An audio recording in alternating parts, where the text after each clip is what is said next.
A Game of Thrones, Song of Ice and Fire, Book 1, written by George R.R. Martin, produced by Tokibook.com, and read by Melissa Storn. Chapter 21. Tyrion.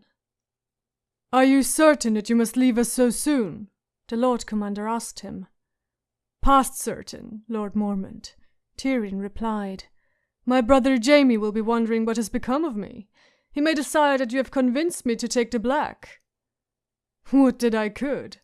Mormont picked up a crab claw and cracked it in his fist. Old as he was, the Lord Commander still had the strength of a bear. "You're a cunning man, Tyrion. We have need of men of your sort on the wall." Tyrion grinned. "Then I shall scour the 7 kingdoms for dwarves and ship them all to you, Lord Mormont."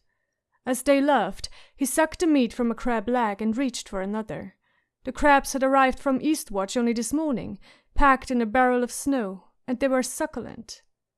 Sir Alliser Thorne was the only man at the table who did not so much as crack a smile. "Lannister mocks us." "Only you, Sir Alliser," Tyrion said. This time the laughter round the table had a nervous, uncertain quality to it. Thorne's black eyes fixed on Tyrion with loathing. "You have a bold tongue for someone who is less than half a man. Perhaps you and I should visit the yard together." "Why?" asked Tyrion. "The crabs are here." The remark brought more guffers from the others. Sir Alliser stood up, his mouth a tight line. "Come and make your japes with steel in your hand." Tyrion looked pointedly at his right hand. "Why, I have steel in my hand, Sir Alliser, although it appears to be a crab fork. Shall we duel?" He hopped up on his chair and began poking at Thorne's chest with the tiny fork. Roars of laughter filled the tower room. Bits of crab flew from the Lord Commander's mouth as he began to gasp and choke. Even his raven joined in, cawing loudly from above the window. "Duel! Duel! Duel!" Sir Alliser Thorne walked from the room so stiffly it looked as though he had a dagger up his butt. Mormont was still gasping for breath. Tyrion pounded him on the back. "To the victor goes the spoils," he called out. "I claim Thorne's share of the crabs." Finally the Lord Commander recovered himself. "You are a wicked man to provoke our Sir Alliser so," he scolded. Tyrion seated himself and took a sip of wine. "If a man paints a target on his chest, he should expect that sooner or later someone will lose an arrow at him. I've seen dead men with more humor than your Sir Alliser." "Not so," objected the Lord Steward, Bowen Marsh, a man as round and red as pomegranate. "You ought to hear the droll names he gives the lads he trains." Tyrion had heard a few of those droll names. "I'll wager the lads have a few names for him as well," he said. "Chip the eyes of your eyes, my good lords. Sir Alliser Thorne should be mucking out your stables, not drilling your young warriors." "The Watch has no shortage of stable boys," Lord Mormont grumbled. "That seems to be all they send us these days. Stable boys and sneak thieves and rapists. Sir Alliser is an anointed knight, one of the few to take the black since I have been Lord Commander. He fought bravely at King's Landing." "On the wrong side," Sir Jeremy Ricker commented dryly. "I ought to know. I was there on the battlements beside him. Tywin Lannister gave a splendid choice. Take the black or see our heads on spikes before even fall. No offense intended, Tyrion." "None taken, Sir Jeremy. My father is very fond of spiked heads, especially those of people who have annoyed him in some fashion. And a face as noble as yours, well, no doubt he saw you decorating the city wall above the King's Gate. I think you would have looked very striking up there." "Thank you," Sir Jeremy replied with a sardonic smile. Lord Commander Mormont cleared his throat. "Sometimes I fear Sir Alliser saw you true, Tyrion. You do mock us and our noble purpose here." Tyrion shrugged. "We all need to be mocked from time to time, Lord Mormont, lest we start to take ourselves too seriously. More wine, please." He held out his cup. As Ricker filled it for him, Bowen Marsh said, "You have a great thirst for a small man."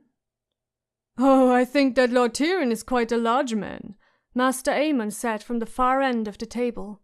He spoke softly, yet the high officers at the Night's Watch all fell quiet, the better to hear what the ancient had to say.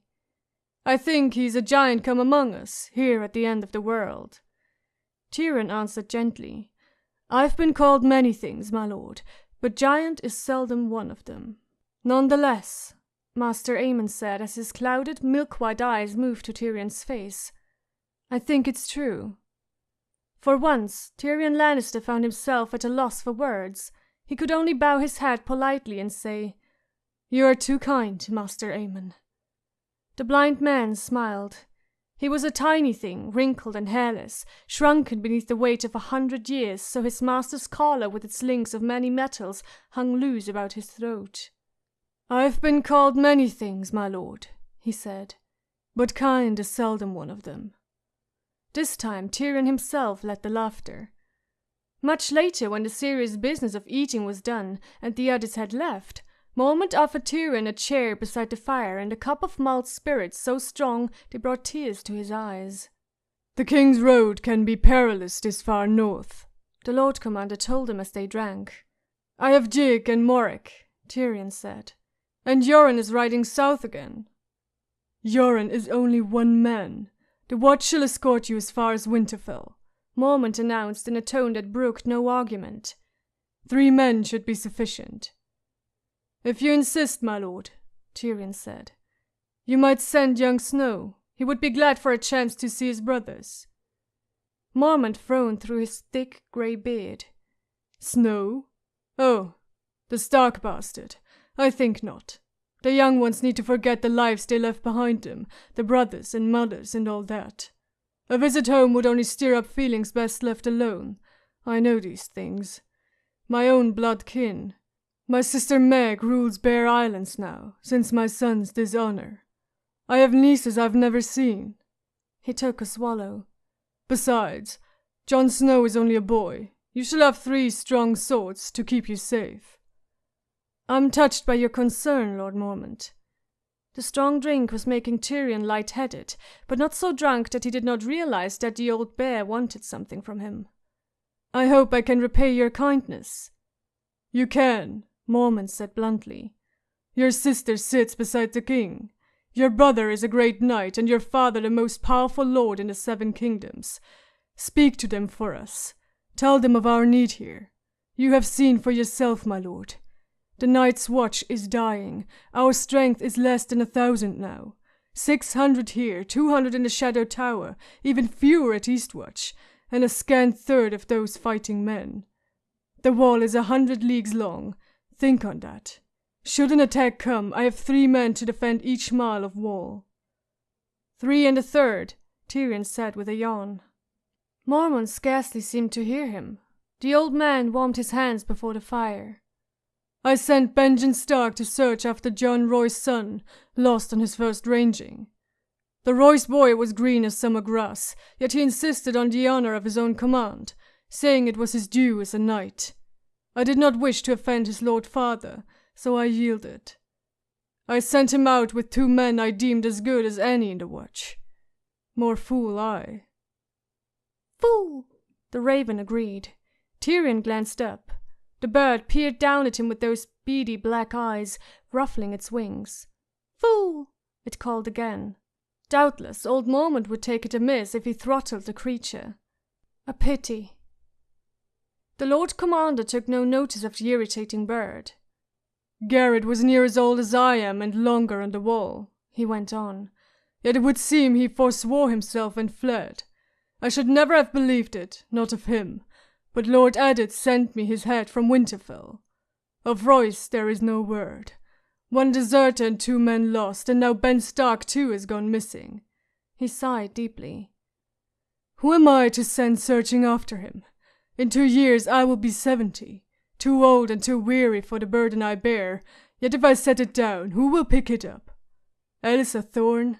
Bowen Marsh? I would have to be as blind as Master Aemon not to see what they are. The Night's Watch has become an army of sullen boys and tired old men. Apart from the men at my table tonight, I have perhaps 20 who can read, and even fewer who can think, or plan, or lead. Once the Watch spent its summers building, and each Lord Commander raised a wall higher than he found it. Now it is all we can do to stay alive. He was in deadly earnest, Tyrion realized. He felt faintly embarrassed for the old man. Lord Mormont had spent a good part of his life on the Wall, and he needed to believe if those years were to have any meaning. "I promise the king will hear of your need," Tyrion said gravely, "and I will speak to my father and my brother Jaime as well." And he would. Tyrion Lannister was as good as his word. He left the rest unsaid. That King Robert would ignore him, Lord Tywin would ask if he had taken leave of his senses, and Jaime would only love. "You're a young man, Tyrion," Mormont said. "How many winters have you seen?" He shrugged. 8, 9, I misremember, and all of them short." "As you say, my lord." He had been born in the dead of winter, a terrible cruel one that the masters said had lasted near 3 years, but Tyrion's earliest memories were of spring. "When I was a boy it was said that a long summer always meant a long winter to come. This summer has lasted 9 years, Tyrion, and the 10th will soon be upon us. Think on that." "When I was a boy," Tyrion replied, "my wet nurse told me that one day, if men were good, the gods would give the world a summer without ending. Perhaps we've been better than we thought, and the great summer is finally at hand." He grinned. The Lord Commander did not seem amused. "You're not fool enough to believe that, my lord. Already the days grow shorter. There can be no mistake. Aemon has had letters from the Citadel, findings in accord with his own. The end of summer stares us in the face." Mormont reached out and clutched Tyrion tightly by the hand. "You must make them understand. I tell you, my lord, the darkness is coming. There are wild things in the woods, dire wolves and mammoths and snow bears the size of aurochs, and I've seen darker shapes in my dreams." "In your dreams?" Tyrion echoed, thinking how badly he needed another strong drink. Mormont was deaf to the edge in his voice. "The fisher folk near East Watch have glimpsed white walkers on the shore." This time Tyrion could not hold his tongue. "The fisher folk of Lannisport often glimpse merlings." "Then his Mallister writes that the mountain people are moving south, slipping past the Shadow Tower in numbers greater than ever before. They are running, my lord. But running from what?" Lord Mormont moved to the window and stared out into the night. "These are old bones, Lannister, but I have never felt a chill like this. Tell the king what I say, I pray you. Winter is coming, and when the long night falls, only the Night's Watch will stand between the realm and the darkness that sweeps from the north. The gods help us all if we are not ready." "The gods help me if I do not get some sleep tonight. Yoren is determined to ride at first light." Tyrion got to his feet, sleepy from wine and tired of doom. "I thank you for all the courtesies you have done me, Lord Mormont." "Tell them, Tyrion. Tell them and make them believe. That is all the thanks I need." He whistled, and his raven flew to him and perched on his shoulder. Mormont smiled and gave the bird some corn from his pocket, and that was how Tyrion left him. It was bitter cold outside. Bundled thickly in his furs, Tyrion Lannister pulled on his gloves and nodded to the poor frozen wretches standing sentry outside the commander's keep. He set off across the yard for his own chambers in the king's tower, walking as briskly as his legs could manage. Patches of snow crunched beneath his feet as his boots broke the night's crust, and his breath steamed before him like a banner. He shoved his hands into his armpits and walked faster, praying that Morek had remembered to warm his bed with hot bricks from the fire. Behind the king's tower, the wall glimmered in the light of the moon, immense and mysterious. Tyrion stopped for a moment to look up at it. His legs ached of cold and haste. Suddenly, a strange madness took hold of him, a yearning to look once more of the end of the world. It would be his last chance, he thought. Tomorrow he would ride south, and he could not imagine why he would ever want to return to this frozen desolation. The king's tower was before him, with its promise of warmth and a soft bed, yet Tyrion found himself walking past it, toward the vast pale palisade of the wall. A wooden stair ascended the south face, anchored on huge rough-hewn beams sunk deep into the ice and frozen in place. Back and forth it switched, clawing its way upward as crooked as a bolt of lightning. The Black Brothers assured him that it was much stronger than it looked, but Tyrion's legs were cramping too badly for him to even contemplate the ascent. He went instead to the iron cage beside the well, clambered inside and yanked hard on the bell rope, 3 quick pulls. He had to wait what seemed an eternity, standing there inside the bars with the wall to his back. Long enough for Tyrion to begin to wonder why he was doing this. He had just about decided to forget his sudden whim and go to bed, when the cage gave a jerk and began to ascend. He moved upward slowly, by fits and starts at first, then more smoothly. The ground fell away beneath him, the cage swung, and Tyrion wrapped his hands around the iron bars. He could feel the cold of the metal even through his gloves. Morag had a fire burning in his room, he noted with approval, but the Lord Commander's tower was dark. The old bear had more sense than he did, it seemed. Then he was above the tower, still inching his way upward. Castle Black lay below him, etched in moonlight. You could see how stark and empty it was from up here. Windowless keeps, crumbling walls, courtyards choked with broken stone. Farther off he could see the lights of Mole's Town, the little village half a league south along the King's Road, and here and there the bright glitter of moonlight on water, where icy streams descended from the mountain heights to cut across the plains. The rest of the world was a bleak emptiness of windswept hills and rocky fields spotted with snow. Finally, a thick voice behind him said, "7 hells, it's the dwarf!" And the cage jerked to a sudden stop and hung there, swinging slowly back and forth, the ropes creaking. "Bring him in, damn it!" There was a grunt and a loud groaning of wood as the cage slid sideways and then the wall was beneath him.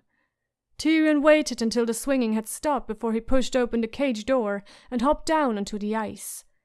A heavy figure in black was leaning on the winch, while a second held the cage with a gloved hand. Their faces were muffled in woolen scarves so only their eyes showed, and they were plump with layers of wool and leather, black on black. "And what will you be wanting this time of night?" the one by the winch asked. "A last look." The man exchanged sour glances. "Look all you want," the other one said. "Just have a care you don't fall off, little man. The old bear would have our hides." A small wooden shack stood under the great crane, and Tyrion saw the dull glow of a brazier and felt a brief gust of warmth when the winch man opened the door and went back inside. And then he was alone. It was bitingly cold up here, and the wind pulled at his clothes like an insistent lover.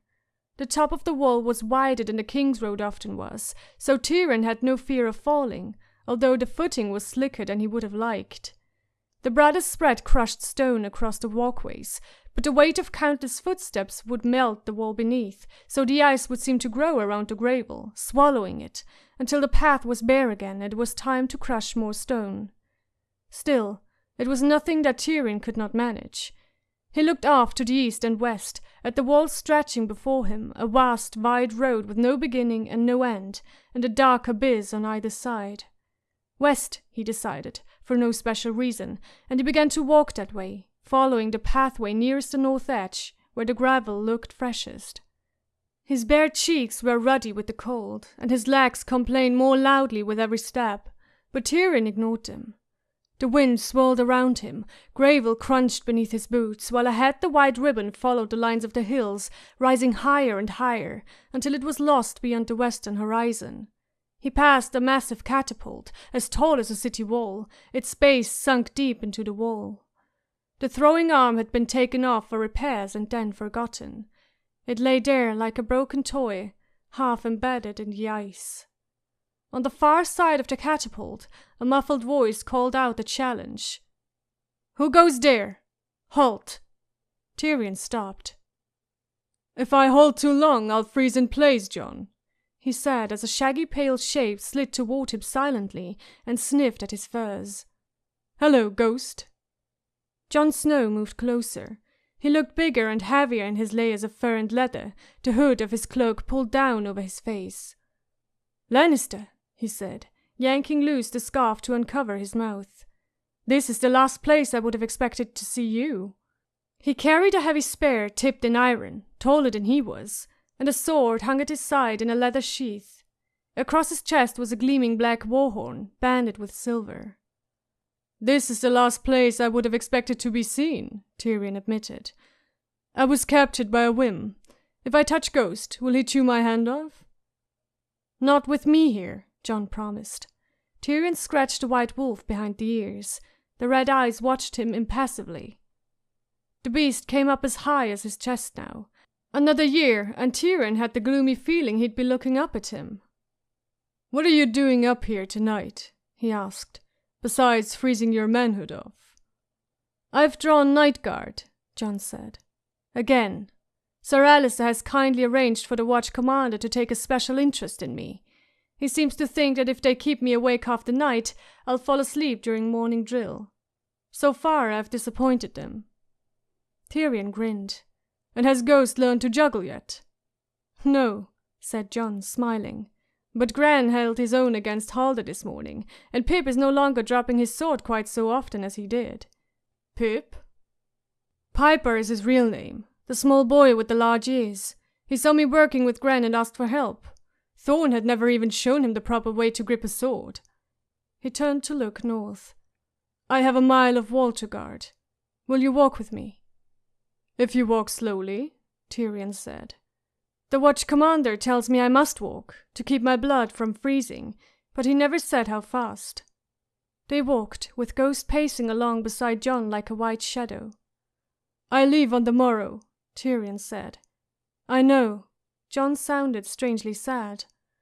"I plan to stop at Winterfell on the way south, if there is any message that you would like me to deliver. Tell Robb that I'm going to command the Night's Watch and keep him safe, so he might as well take up needlework with the girls and have Mikken melt down his sword for horse hose." "Your brother is bigger than me," Tyrion said with a laugh. "I decline to deliver any message that might get me killed." "Rickon will ask when I'm coming home. Try to explain where I've gone, if you can. Tell him he can have all my things while I'm away. He'll like that." People seem to be asking a great deal of him today, Tyrion Lannister thought. "You could put all this in a letter, you know." "Rickon can't read yet. Bran—" He stopped suddenly. "I don't know what message to send to Bran. Help him, Tyrion." "What help could I give him? I'm no master to ease his pain. I've no spells to give him back his legs." "You gave me help when I needed it," Jon Snow said. "I gave you nothing," Tyrion said. "Words." "Then give your words to Bran too." "You're asking a lame man to teach a cripple how to dance," Tyrion said. "However sincere the lesson, the result is likely to be grotesque. Still, I know what it is to love a brother, Lord Snow. I will give Bran whatever small help is in my power." "Thank you, my Lord of Lannister." He pulled off his glove and offered his bare hand. "Friend." Tyrion found himself oddly touched. "Most of my kin are bastards," he said with a wry smile, "but you're the first I've had to friend." He pulled the glove off with his teeth and clasped Snow by the hand, flesh against flesh. The boy's grip was firm and strong. When he had donned his glove again, Jon Snow turned abruptly and walked to the low, icy northern parapet. Beyond him the wall fell away sharply. Beyond him there was only the darkness and the wild. Tyrion followed him, and side by side they stood upon the edge of the world. The Night's Watch permitted the forest to come no closer than half a mile of the north face of the wall. The thickets of ironwood and sentinel and oak that had once grown there had been harvested centuries ago, to create a broad swath of open ground through which no enemy could hope to pass unseen. Tyrion had heard that elsewhere along the wall, between the three fortresses, the wild wood had come creeping back over the decades, that there were places where grey-green sentinels and pale white weirwoods had taken root in the shadow of the wall itself, but Castle Black had a prodigious appetite for firewood, and here the forest was still kept at bay by the axes of the Black Brothers. It was never far, though. From up here Tyrion could see it, the dark trees looming beyond the stretch of open ground, like a second wall built parallel to the first, a wall of night. Few axes had ever swung in that black wood, where even the moonlight could not penetrate the ancient tangle of root and thorn and grasping limb. Out there the trees grew huge, and the rangers said they seemed to brood and knew not men. It was small wonder the Night's Watch named it the Haunted Forest. As he stood there and looked at all that darkness, with no fires burning anywhere, with the wind blowing and the cold like a spear in his guts, Tyrion Lannister felt as though he could almost believe the talk of the others, the enemy in the night. His jokes of grumpkins and snarks no longer seemed quite so droll. "My uncle is out there," Jon Snow said softly, leaning on his spear as he stared off into the darkness. "The first night they sent me up here I thought Uncle Benjen will ride back tonight, and I'll see him first and blow the horn. He never came though, not that night and not any night." "Give him time," Tyrion said. Far off to the north a wolf began to howl. Another voice picked up the call, then another. Ghost cocked his head and listened. "If he doesn't come back," Jon Snow promised, "Ghost and I will go find him." He put his hand on the direwolf's head. "I believe you," Tyrion said, but what he thought was, "And who will go find you?" He shivered. Chapter 22. Arya. Her father had been fighting with the council again. Arya could see it on his face when he came to the table, late again, as he had been so often. The first course, a thick sweet soup made with pumpkins, had already been taken away when Ned Stark strode into the small hall. They called it that to set it apart from the great hall, where the king could feast 1,000, but it was a long room with a high vaulted ceiling and bench space for 200 at its trestle tables. "My lord," Jory said when father entered. He rose to his feet and the rest of the guard rose with him. Each man wore a new cloak, heavy grey wool with a white satin border. A hand of beaten silver clutched the woolen folds of each cloak and marked their wearers as men of the Hens household guard. There were only 50 of them, so most of the benches were empty. "Be seated," Eddard Stark said. "I see you have started without me. I'm pleased to know there are still some men of sense in this city." He signaled for the meal to resume. The servants began bringing out platters of ribs, roasted in a crust of garlic and herbs. "The talk in the yard is we shall have a tourney, my lord," Jory said as he resumed his seat. "They say that knights will come from all over the realm to joust and feast in honor of your appointment as Hand of the King." Arya could see that her father was not very happy about that. "Do they also say this is the last thing in the world I would have wished?" Sansa's eyes had grown wide as the plates. "A tourney," she breathed. She was seated between Septa Mordane and Jane Poole, as far from Arya as she could get without drawing a reproach from father. "Will we be permitted to go, father?" "You know my feelings, Sansa. It seems I must arrange Robert's games and pretend to be honored for his sake. That does not mean I must subject my daughters to this folly." "Oh, please," Sansa said. "I want to see." Septa Mordane spoke up. "Princess Myrcella will be there, my lord, and her younger than Lady Sansa. All the ladies of the court will be expected at a grand event like this, and as the tourney is in your honor, it would look queer if your family did not attend." Father looked pained. "I suppose so. Very well. I shall arrange a place for you, Sansa." He saw Arya. "For both of you." "I don't care about their stupid tourney," Arya said. She knew Prince Joffrey would be there, and she hated Prince Joffrey. Sansa lifted her head. "It will be a splendid event. You shan't be wanted." Anger flashed across father's face. "Enough, Sansa. More of that and you will change my mind. I'm weary unto death of this endless war you two are fighting. You are sisters. I expect you to behave like sisters. Is that understood?" Sansa bit her lip and nodded. Arya lowered her face to stare sullenly at her plate. She could feel tears stinging her eyes. She rubbed them away angrily, determined not to cry. The only sound was the clatter of knives and forks. "Pray excuse me," her father announced to the table. "I find I have small appetite tonight." He walked from the hall. After he was gone, Sansa exchanged excited whispers with Janie Poole. Down the table, Jory laughed at the joke, and Holland started in about horseflesh. "Your warhorse, now. He may not be the best one for the joust. Not the same thing. Oh no, not the same at all." The man had heard it all before. Desmond, Jax, and Holland's son Harwin shouted him down together, and Porter called for more wine.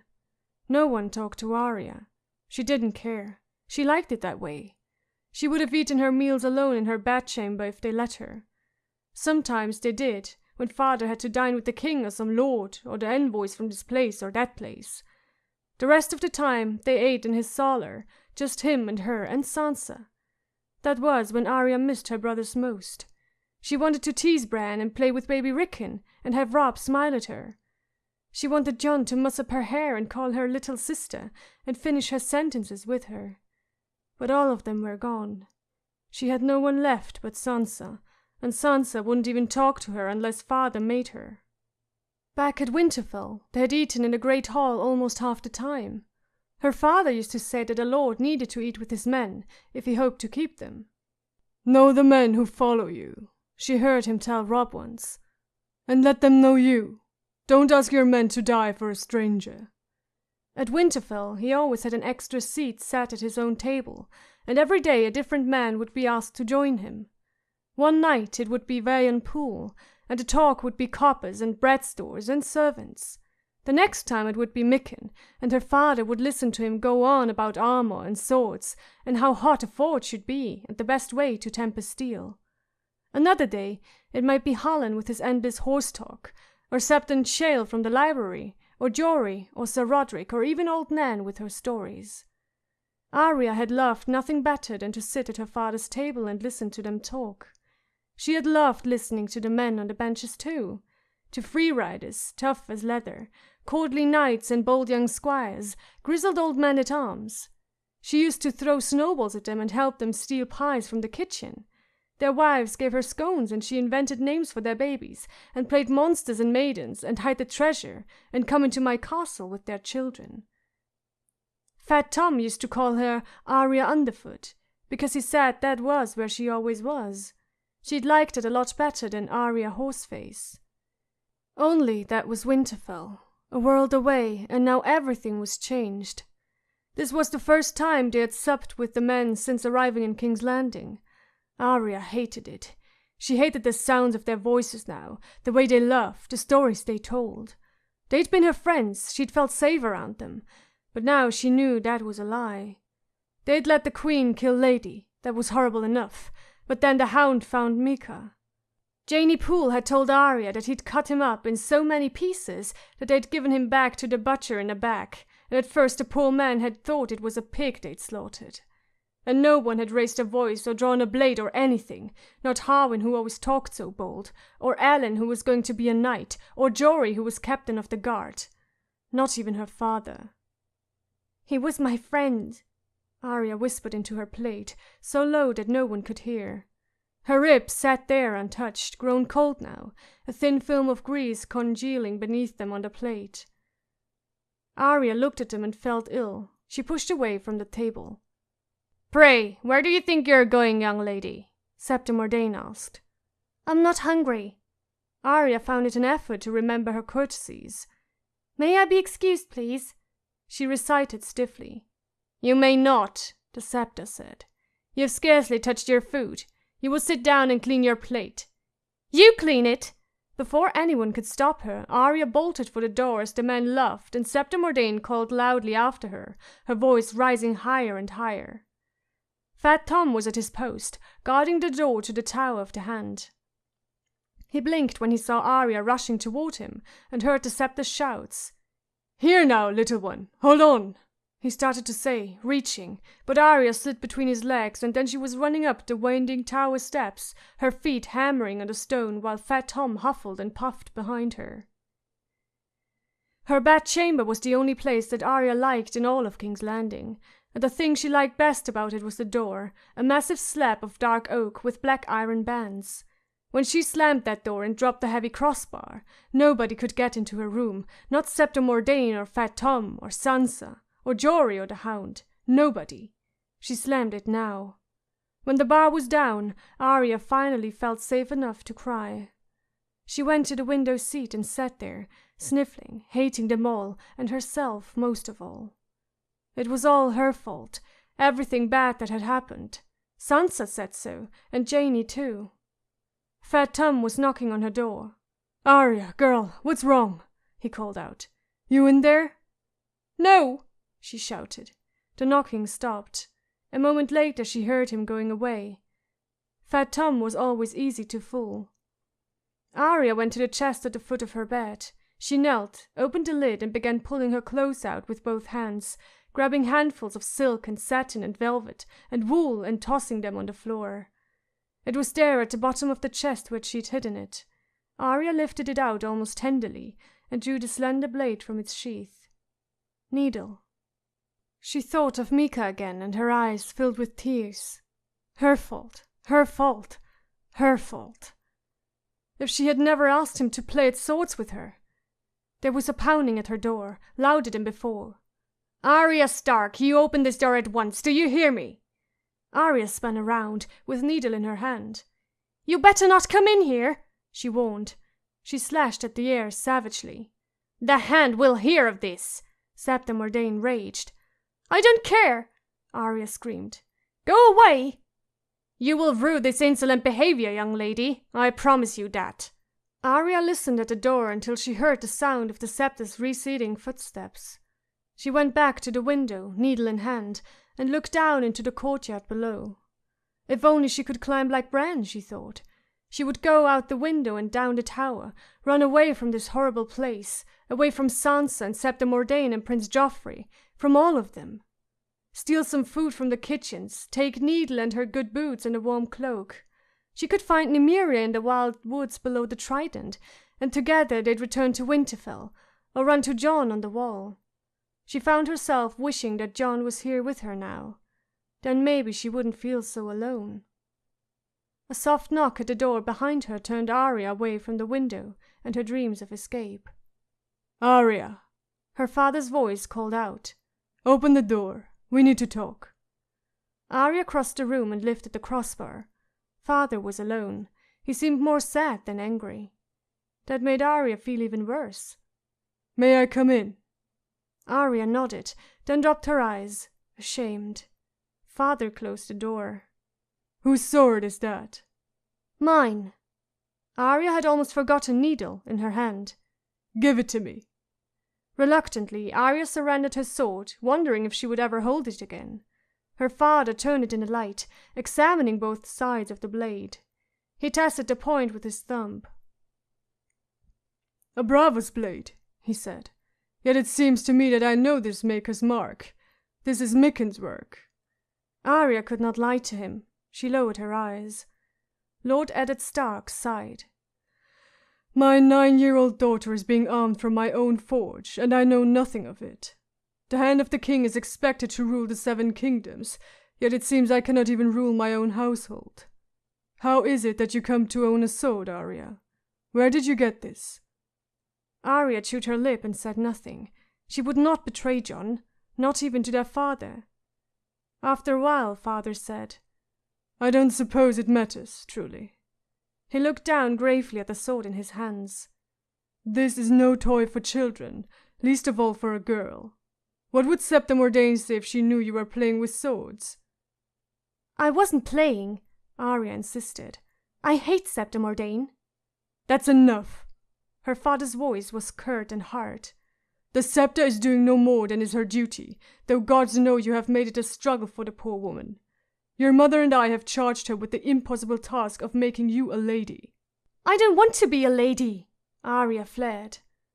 "I ought to snap this toy across my knee here and now and put an end to this nonsense." "Needle wouldn't break," Arya said defiantly, but her voice betrayed her words. "It has a name, does it?" Her father sighed. "Ah, Arya, you have a wildness in you, child. The wolf blood, my father used to call it. Lyanna had a touch of it, and my brother Brandon more than a touch. It brought them both to an early grave." Arya heard sadness in his voice. He did not often speak of his father, or of the brother and sister who had died before she was born. "Lyanna might have carried a sword, if my lord father had allowed it. You remind me of her sometimes. You even look like her." "Lyanna was beautiful," Arya said, startled. Everybody said so. It was not a thing that was ever said of Arya.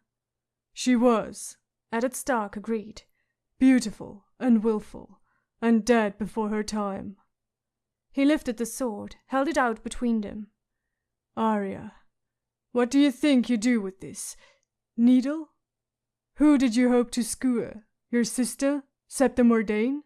Do you know the first thing about sword fighting?" All she could think of was the lesson John had given her. "Stick them with the pointy end," she blurted out. Her father snorted back laughter. "That is the essence of it, I suppose." Arya desperately wanted to explain, to make him see. "I was trying to learn, but—" Her eyes filled with tears. "I asked Micah to practice with me." The grief came on her all at once. She turned away, shaking.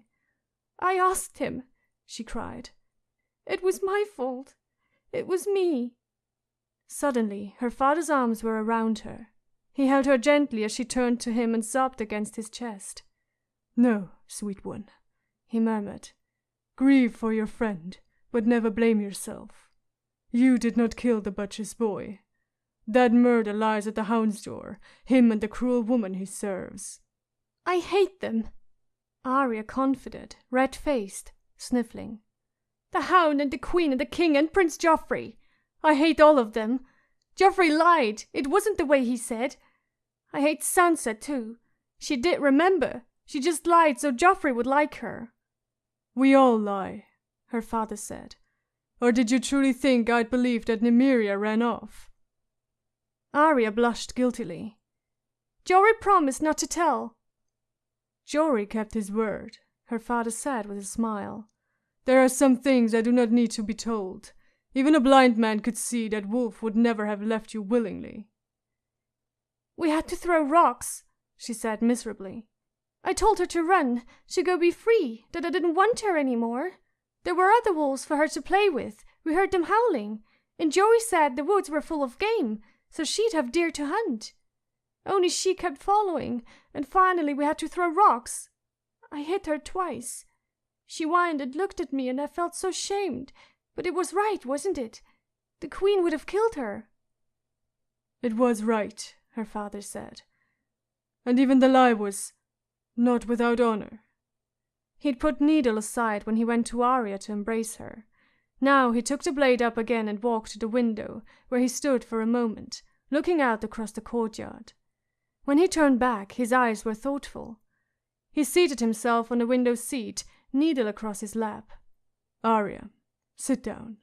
I need to try and explain some things to you." She perched anxiously on the edge of her bed. "You are too young to be burdened with all my cares," he told her. "But you are also a Stark of Winterfell. You know our words."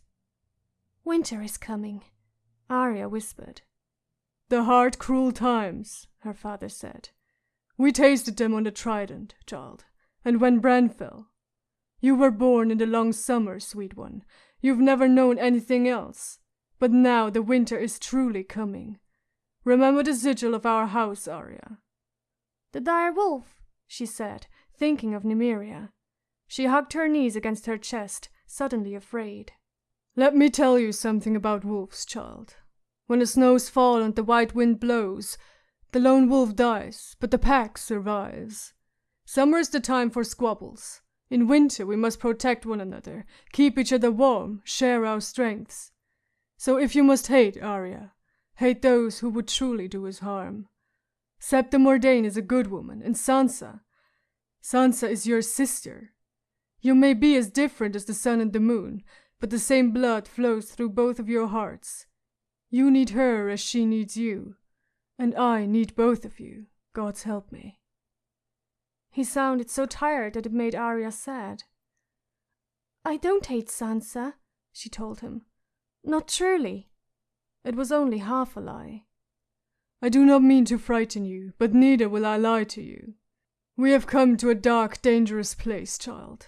This is not Winterfell. We have enemies who mean us ill. We cannot fight a war among ourselves. This willfulness of yours, the running off, the angry words, the disobedience. At home, these were only the summer games of a child. Here and now, with winter soon upon us, that is a different matter. It is time to begin growing up." "I will," Arya vowed. She had never loved him so much as she did in that instant. "I can be strong too. I can be as strong as Robb." He held Needle out to her, hilt first. "Here." She looked at the sword with wonder in her eyes. For a moment she was afraid to touch it, afraid that if she reached for it, it would be snatched away again. But then her father said, "Go on, it's yours." And she took it in her hand. "I can keep it?" she said. "For true?"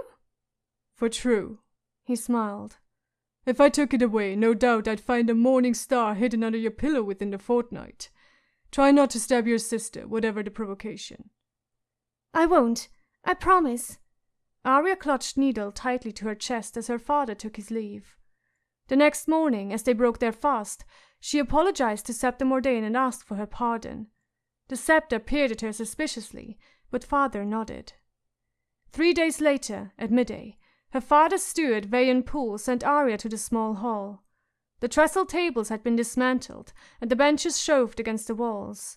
The hall seemed empty, until an unfamiliar voice said, "You're too late, boy." A slight man with a bald head and a great beak of a nose stepped out of the shadows, holding a pair of slender wooden swords. "Tomorrow you will be here at midday." He had an accent, the lilt of the free cities, Braavos perhaps, or Myr. "Who are you?" Arya asked. "I'm your dancing master." He tossed her one of the wooden blades. She grabbed for it, missed, and heard it clatter to the floor. "Tomorrow you will catch it. Now pick it up." It was not just a stick, but a true wooden sword complete with grip and guard and pommel. Arya picked it up and clutched it nervously with both hands, holding it out in front of her. It was heavier than it looked, much heavier than Needle. The bald man clicked his teeth together. "That is not the way, boy. This is not a great sword that is needing 2 hands to swing it. You will take the blade in 1 hand. "It's too heavy," Arya said. "It is heavy as it needs to be to make you strong, and for the balancing. A hollow inside is filled with lead, just so. 1 hand now is all that is needing." Arya took her right hand off the grip and wiped her sweaty palm on her pants. She held the sword in her left hand. He seemed to approve. "The left is good. All is reversed. It will make your enemies more awkward. Now you're standing wrong. Turn your body side face. Yes, so. You're skinny as the shaft of a spear, do you know? That is good too. The target is smaller. Now the grip. Let me see." He moved closer and peered at her hand, prying her fingers apart, rearranging them. "Just so, yes. Do not squeeze it so tight, no. The grip must be deft, delicate." "What if I drop it?" Arya said. "The steel must be part of your arm," the bald man told her. "Can you drop part of your arm? No. 9 years Sirio Forel was first sword to the Sea Lord of Braavos. He knows these things. Listen to him, boy." It was the 3rd time he had called her boy. "I'm a girl," Arya objected. "Boy, girl," Sirio Forel said. "You are a sword, that is all." He clicked his teeth together. "Just so, that is the grip. You're not holding a battle axe, you're holding a needle." Arya finished for him, fiercely. "Just so. Now we will begin the dance. Remember, child, this is not the iron dance of Westeros we are learning. The knight's dance, hacking and hammering, no. This is the Braavos dance, the water dance, swift and sudden. All men are made of water, do you know this? When you pierce them, the water leaks out and they die." He took a step backward, raised his own wooden blade. "Now you will try to strike me." Arya tried to strike him. She tried for 4 hours, until every muscle in her body was sore and aching, while Sirio Forel clicked his teeth together and told her what to do. The next day, their real work began. Chapter 23. Daenerys. "The Dothraki see," Ser Jorah Mormont said as he reined to a halt beside her on the top of the ridge. Beneath them, the plains stretch out immense and empty, a vast flat expanse that reached to the distant horizon and beyond. It was a sea, Dany thought. Past here, there were no hills, no mountains, no trees, nor cities, nor roads, only the endless grasses, the tall blades rippling like waves when the winds blew. "It's so green," she said. "Here and now," Ser Jorah agreed. "You ought to see it when it blooms, all dark red flowers from horizon to horizon, like a sea of blood. Come the dry season, and the world turns the color of old bronze. And this is only Rana, child. There are 100 kinds of grass out there. Grasses as yellow as lemon and as dark as indigo, blue grasses and orange grasses, and grasses like rainbows. Down in the Shadowlands beyond Ashai, they say there are oceans of ghost grass, taller than a man on horseback with stalks as pale as milk glass. It murders all other grass and glows in the dark with the spirits of the damned. The Dothraki claim that someday ghost grass will cover the entire world, and then all life will end. That thought gave Dany the shivers. "I don't want to talk about that now," she said. "It's so beautiful here. I don't want to think about everything dying." "As you will, Khaleesi," Ser Jorah said respectfully. She heard the sound of voices and turned to look behind her. She and Mormont had outdistanced the rest of their party, and now the others were climbing the ridge below them. Her handmaid Irri and the young archers of her cause were fluid as centaurs, but Viserys still struggled with the short stirrups and the flat saddle. Her brother was miserable out here. He ought never have come. Magister Illyrio had urged him to wait in Pentos, had offered him the hospitality of his mans, but Viserys would have none of it. He would stay with Drogo until the debt had been paid, until he had the crown he had been promised. "And if he tries to cheat me, he will learn to his sorrow what it means to wake the dragon," Viserys had vowed, laying a hand on his borrowed sword. Illyrio had blinked at that and wished him good fortune. Dany realized that she did not want to listen to any of her brother's complaints right now. The day was too perfect. The sky was a deep blue, and high above them a hunting hawk circled. The grass sea swayed and sighed with each breath of wind, the air was warm on her face, and Dany felt at peace. She would not let Viserys spoil it. "Wait here," Dany told Ser Jorah. "Tell them all to stay. Tell them I command it." The knight smiled. Ser Jorah was not a handsome man. He had a neck and shoulders like a bull, and coarse black hair covered his arms and chest so thickly that there was none left for his head. Yet his smiles gave Dany comfort. "You are learning to talk like a queen, Daenerys." "Not a queen," said Dany. "A Khaleesi." She wheeled her horse about and galloped down the ridge alone. The descent was steep and rocky, but Dany rode fearlessly, and the joy and the danger of it were a song in her heart. All her life Viserys had told her she was a princess, but not until she rode her silver had Daenerys Targaryen ever felt like one. At first it had not come easy. The Khalasar had broken camp the morning after her wedding, moving east toward vast Dothrak, and by the third day Dany thought she was going to die. Saddle sores opened on her bottom, hideous and bloody. Her thighs were chafed raw, her hands blistered from the reins, the muscles of her legs and back so racked with pain that she could scarcely sit. By the time dusk fell, her handmaids would need to help her down from her mount.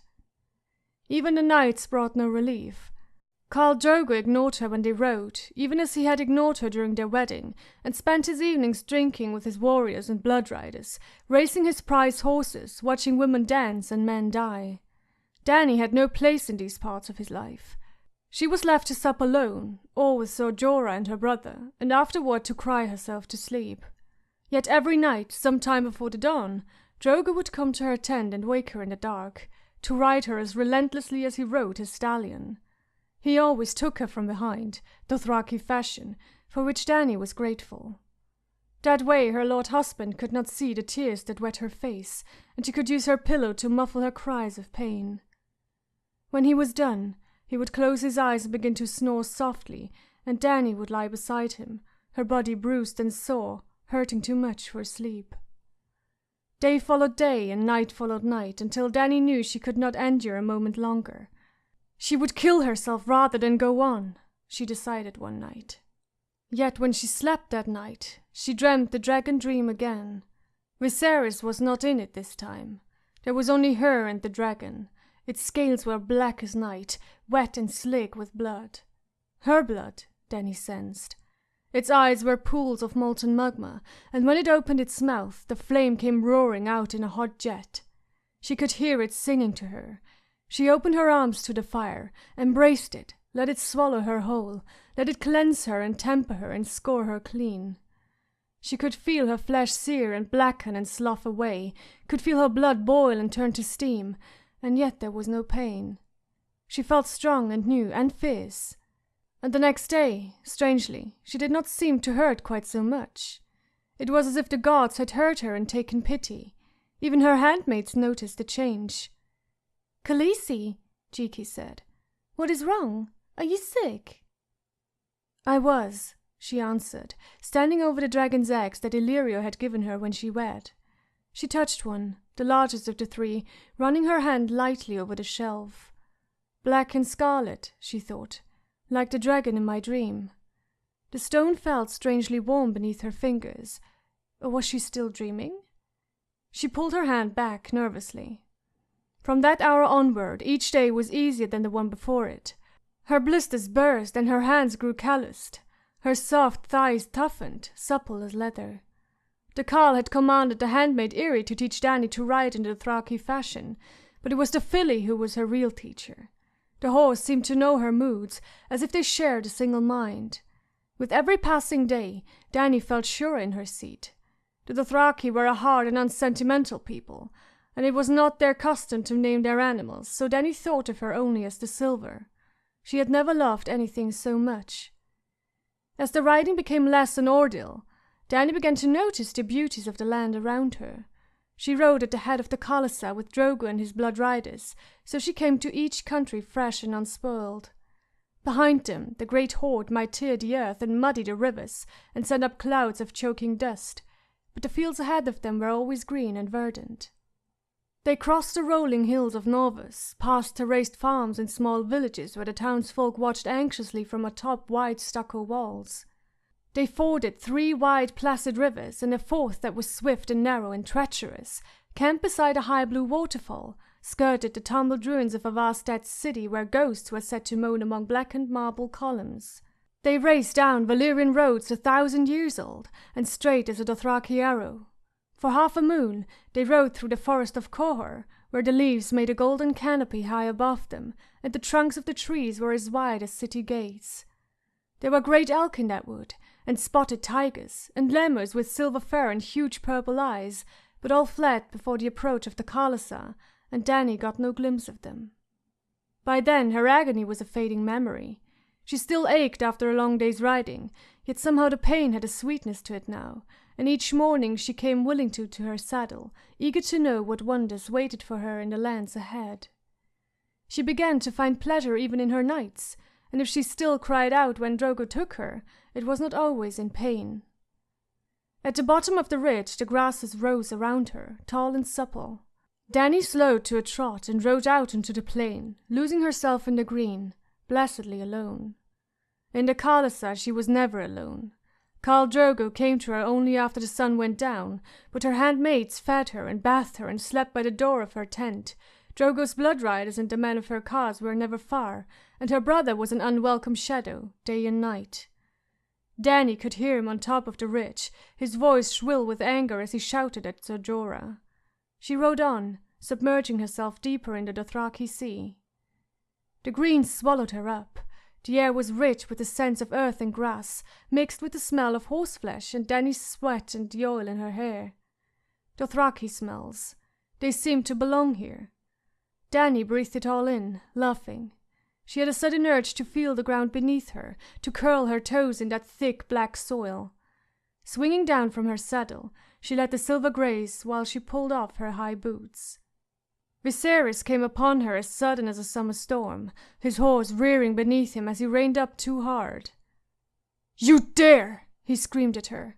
"You give commands to me! To me!" He vaulted off the horse, stumbling as he landed. His face was flushed as he struggled back to his feet. He grabbed her, shook her. "Have you forgotten who you are? Look at you! Look at you!" Dany did not need to look. She was barefoot, with oiled hair, wearing Dothraki riding leathers and a painted vest given her as a bride gift. She looked as though she belonged here. Viserys was soiled and stained in city silks and ringmail. He still was screaming. "You do not command the dragon! Do you understand? I'm the Lord of the 7 Kingdoms. I will not hear orders from some horselord slut. Do you hear me?" His hand went under her vest, his fingers digging painfully into her breast. "Do you hear me?" Dany shoved him away, hard. Viserys stared at her, his lilac eyes incredulous. She had never defied him, never fought back. Rage twisted his features. He would hurt her now, and badly, she knew that. Crack! The whip made a sound like thunder. The coil took Viserys around the throat and yanked him backward. He went sprawling in the grass, stunned and choking. The Dothraki riders hooted at him as he struggled to free himself. The one with the whip, young Jogo, rasped a question. Dany did not understand his words, but by then Irri was there, and Ser Jorah, and the rest of her Khaz. "Jogo asks if you would have him dead, Khaleesi," Irri said. "No," Dany replied. "No." Jogo understood that. One of the others barked out a comment, and the Dothraki laughed. Irri told her, "Quaro thinks you should take an ear to teach him respect." Her brother was on his knees, his fingers digging under the leather coils, crying incoherently, struggling for breath. The whip was tight around his windpipe. "Tell them I do not wish him harmed," Dany said. Irri repeated her words in Dothraki. Jogo gave a pull on the whip, yanking Viserys around like a puppet on a string. He went sprawling again, freed from the leather embrace, a thin line of blood under his chin where the whip had cut deep. "I warned him what would happen, my lady," Ser Jorah Mormont said. "I told him to stay on the ridge, as you commanded." "I know you did," Dany replied, watching Viserys. He lay on the ground, sucking in air noisily, red-faced and sobbing. He was a pitiful thing. He had always been a pitiful thing. Why had she never seen that before? There was a hollow place inside her where her fear had been. "Take his horse," Dany commanded Ser Jorah. Viserys gaped at her. He could not believe what he was hearing, nor could Dany quite believe what she was saying. Yet the words came.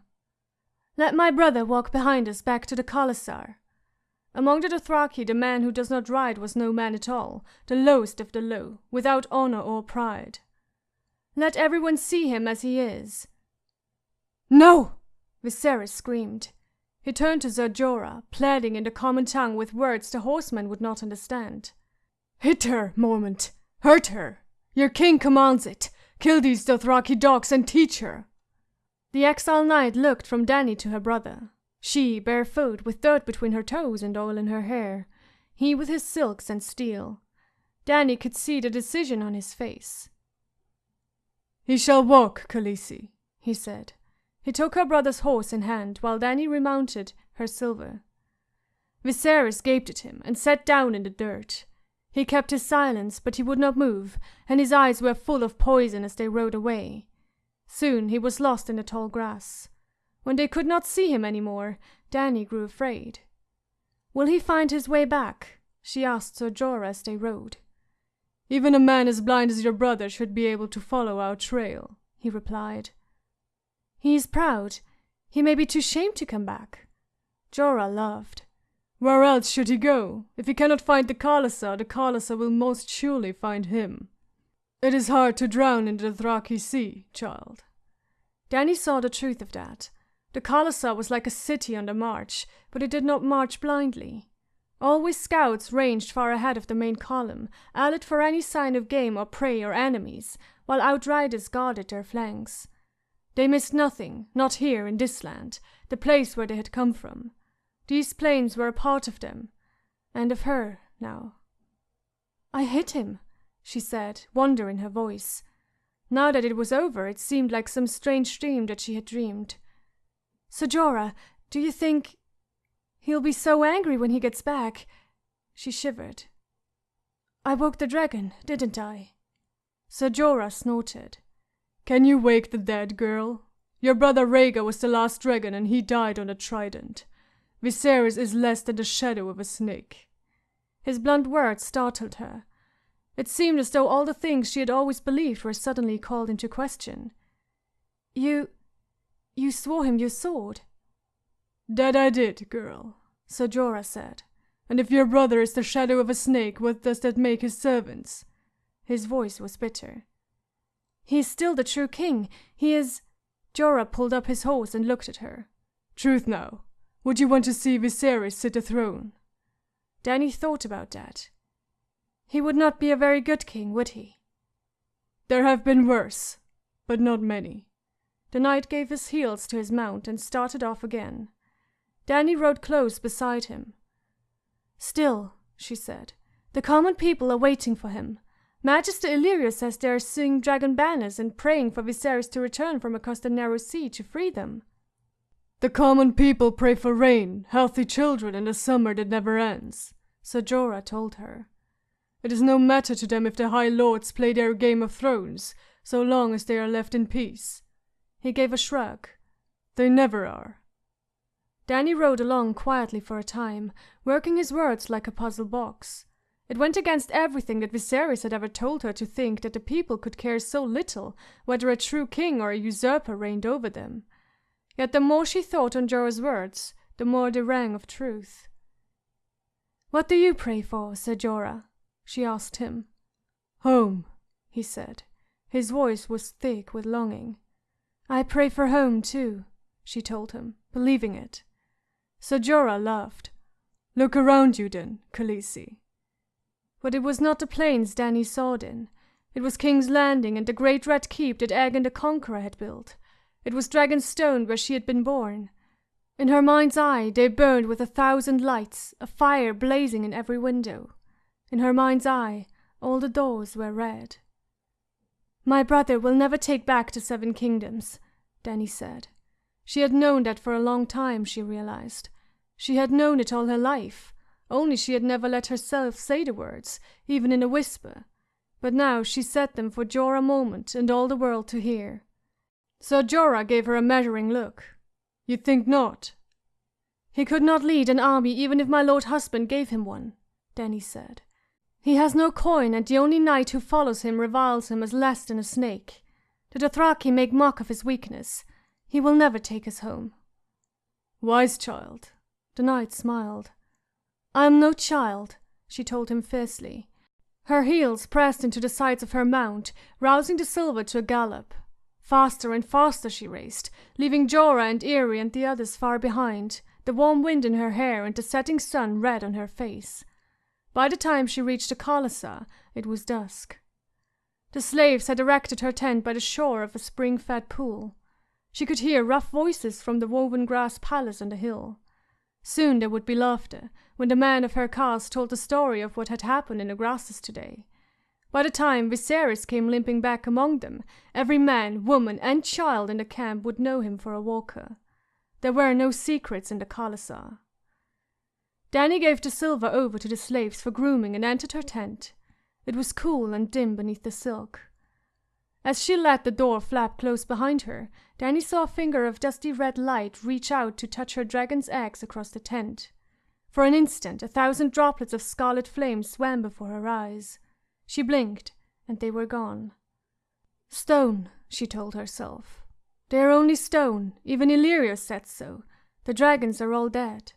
She put her palm against the black egg, fingers spread gently across the curve of the shell. The stone was warm, almost hot. "The sun," Dany whispered. "The sun warmed them as they rode." She commanded her handmaids to prepare her a bath. Doria built a fire outside the tent, while Irri and Jiki fetched a big copper tub, another bright gift, from the pack horses and carried water from the pool. When the bath was steaming, Irri helped her into it and climbed in after her. "Have you ever seen a dragon?" she asked as Irri scrubbed her back and Jiki sleuthed sand from her hair. She had heard that the first dragons had come from the east, from the Shadowlands beyond Asshai and the islands of the Jade Sea. Perhaps some were still living there, in realms strange and wild. "Dragons are gone, Khaleesi," Irri said. "Dead," agreed Jiki. "Long and long ago." Viserys had told her that the last Targaryen dragons had died no more than a century and a half ago, during the reign of Aegon III, who was called the Dragonbane. That did not seem so long ago to Dany. "Everywhere?" she said, disappointed. "Even in the east?" Magic had died in the west when the doom fell on Valyria and the lands of the long summer, and neither spell-forged steel nor storm singers nor dragons could hold it back. But Dany had always heard that the east was different. It was said that manticores prowled the islands of the Jade Sea, that basilisks infested the jungles of Yeti, that spell singers, warlocks, and aromancers practiced their arts openly in Asshai, while shadow binders and blood mages work terrible sorceries in the black of night. Why shouldn't there be dragons too? No dragon, Eerie said. Brave men kill them, for dragon terrible, evil beasts. It is known. It is known, agreed Jiki. A trader from Quath once told me that dragons came from the moon, blonde Dorea said as she warmed a towel over the fire. Jiki and Eerie were of an age with Dani, the Thraki girls taken as slaves when Drogo destroyed their father's Khalasar. Dorea was older, almost 20. Magister Illyrio had found her in a pleasure house in Liz. Silvery, wet hair tumbled across her eyes as Dani turned her head, curious. The moon? He told me the moon was an egg, Khaleesi, the Lysine girl said. Once there were 2 moons in the sky, but one wandered too close to the sun and cracked from the heat. 1,000 dragons poured forth and drank the fire of the sun. That is why dragons breathe flame. One day the other moon will kiss the sun too, and then it will crack and the dragons will return. The 2 Dothraki girls giggled and laughed. You're foolish, straw-hat slave, Eerie said. Moon is no egg. Moon is God, woman wife of sun. It is known. It is known, Jiki agreed. Dani's skin was flushed and pink when she climbed from the tub. Jiki laid her down to oil her body and scrape the dirt from her paws. Afterward, Eerie sprinkled her with spice flour and cinnamon. While Dorea brushed her hair until it shone like spun silver, she thought about the moon and eggs and dragons. Her supper was a simple meal of fruit and cheese and fry bread, with a jug of honeyed wine to wash it down. Dorea, stay and eat with me, Dani commanded when she sent her other handmaids away. The Lysine girl had hair the color of honey and eyes like the summer sky. She lowered those eyes when they were alone. You honor me, Khaleesi, she said, but it was no honor, only service. Long after the moon had risen, they sat together, talking. That night, when Khal Drogo came, Dani was waiting for him. He stood in the door of her tent and looked at her with surprise. She rose slowly and opened her sleeping silks and let them fall to the ground. This night we must go outside, my lord, she told him, for the Dothraki believed that all things of importance in a man's life must be done beneath the open sky. Khal Drogo followed her out into the moonlight, the bells in his hair tinkling softly.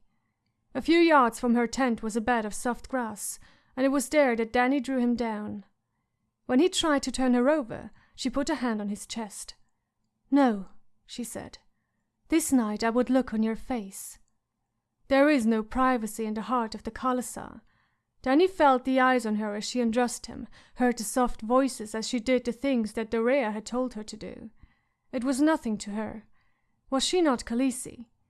His were the only eyes that mattered, and when she mounted him she saw something there that she had never seen before. She rode him as fiercely as ever she had ridden her Silva, and when the moment of his pleasure came, Khal Drogo called out her name. They were on the far side of the Dothraki Sea when Jiki brushed the soft swell of Dani's stomach with her fingers and said, Khaleesi, you are with child.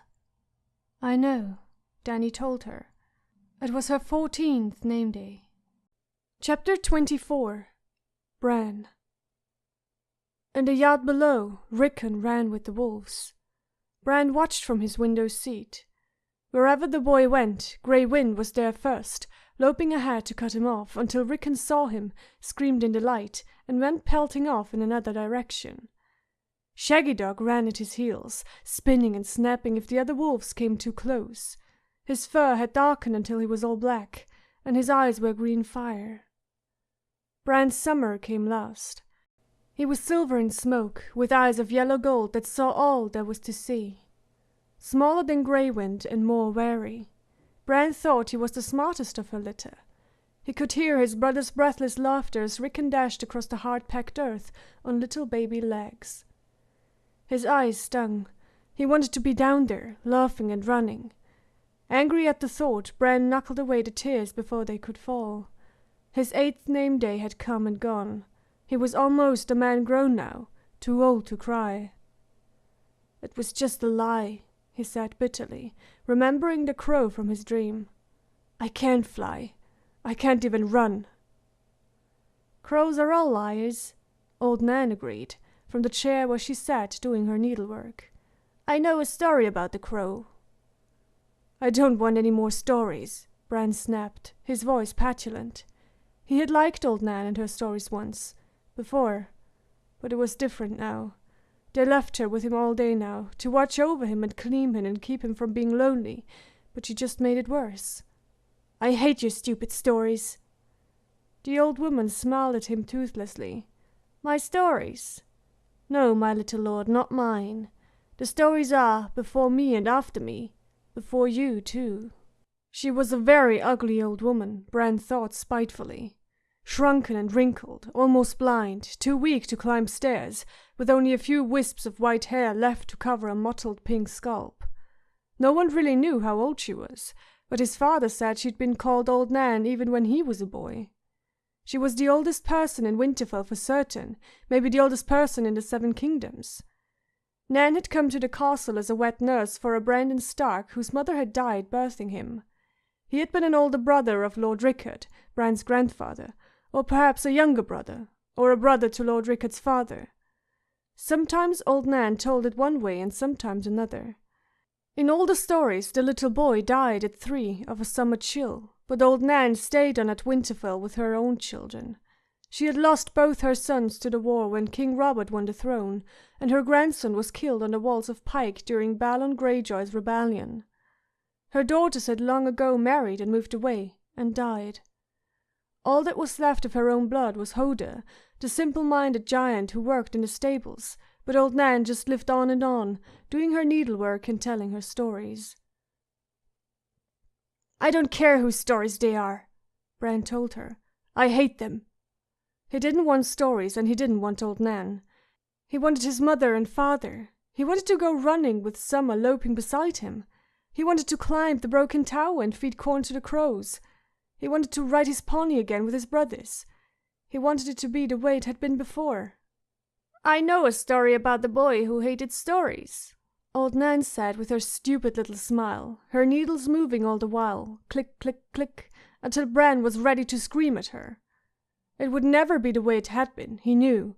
The crow had tricked him into flying, but when he woke up he was broken, and the world was changed. They had all left him, his father and his mother and his sisters and even his bastard brother Jon. His father had promised he would ride a real horse to King's Landing, but they'd gone without him. Master Luwin had sent a bird after Lord Eddard with a message, and another to Mother and a third to Jon on the wall, but there had been no answers. "Oft times the birds are lost, child," the master had told him. "There's many a mile and a many a hawk between here and King's Landing. The message may not have reached them." Yet to Bran it felt as if they had all died while he had slept. Or perhaps Bran had died, and they had forgotten him.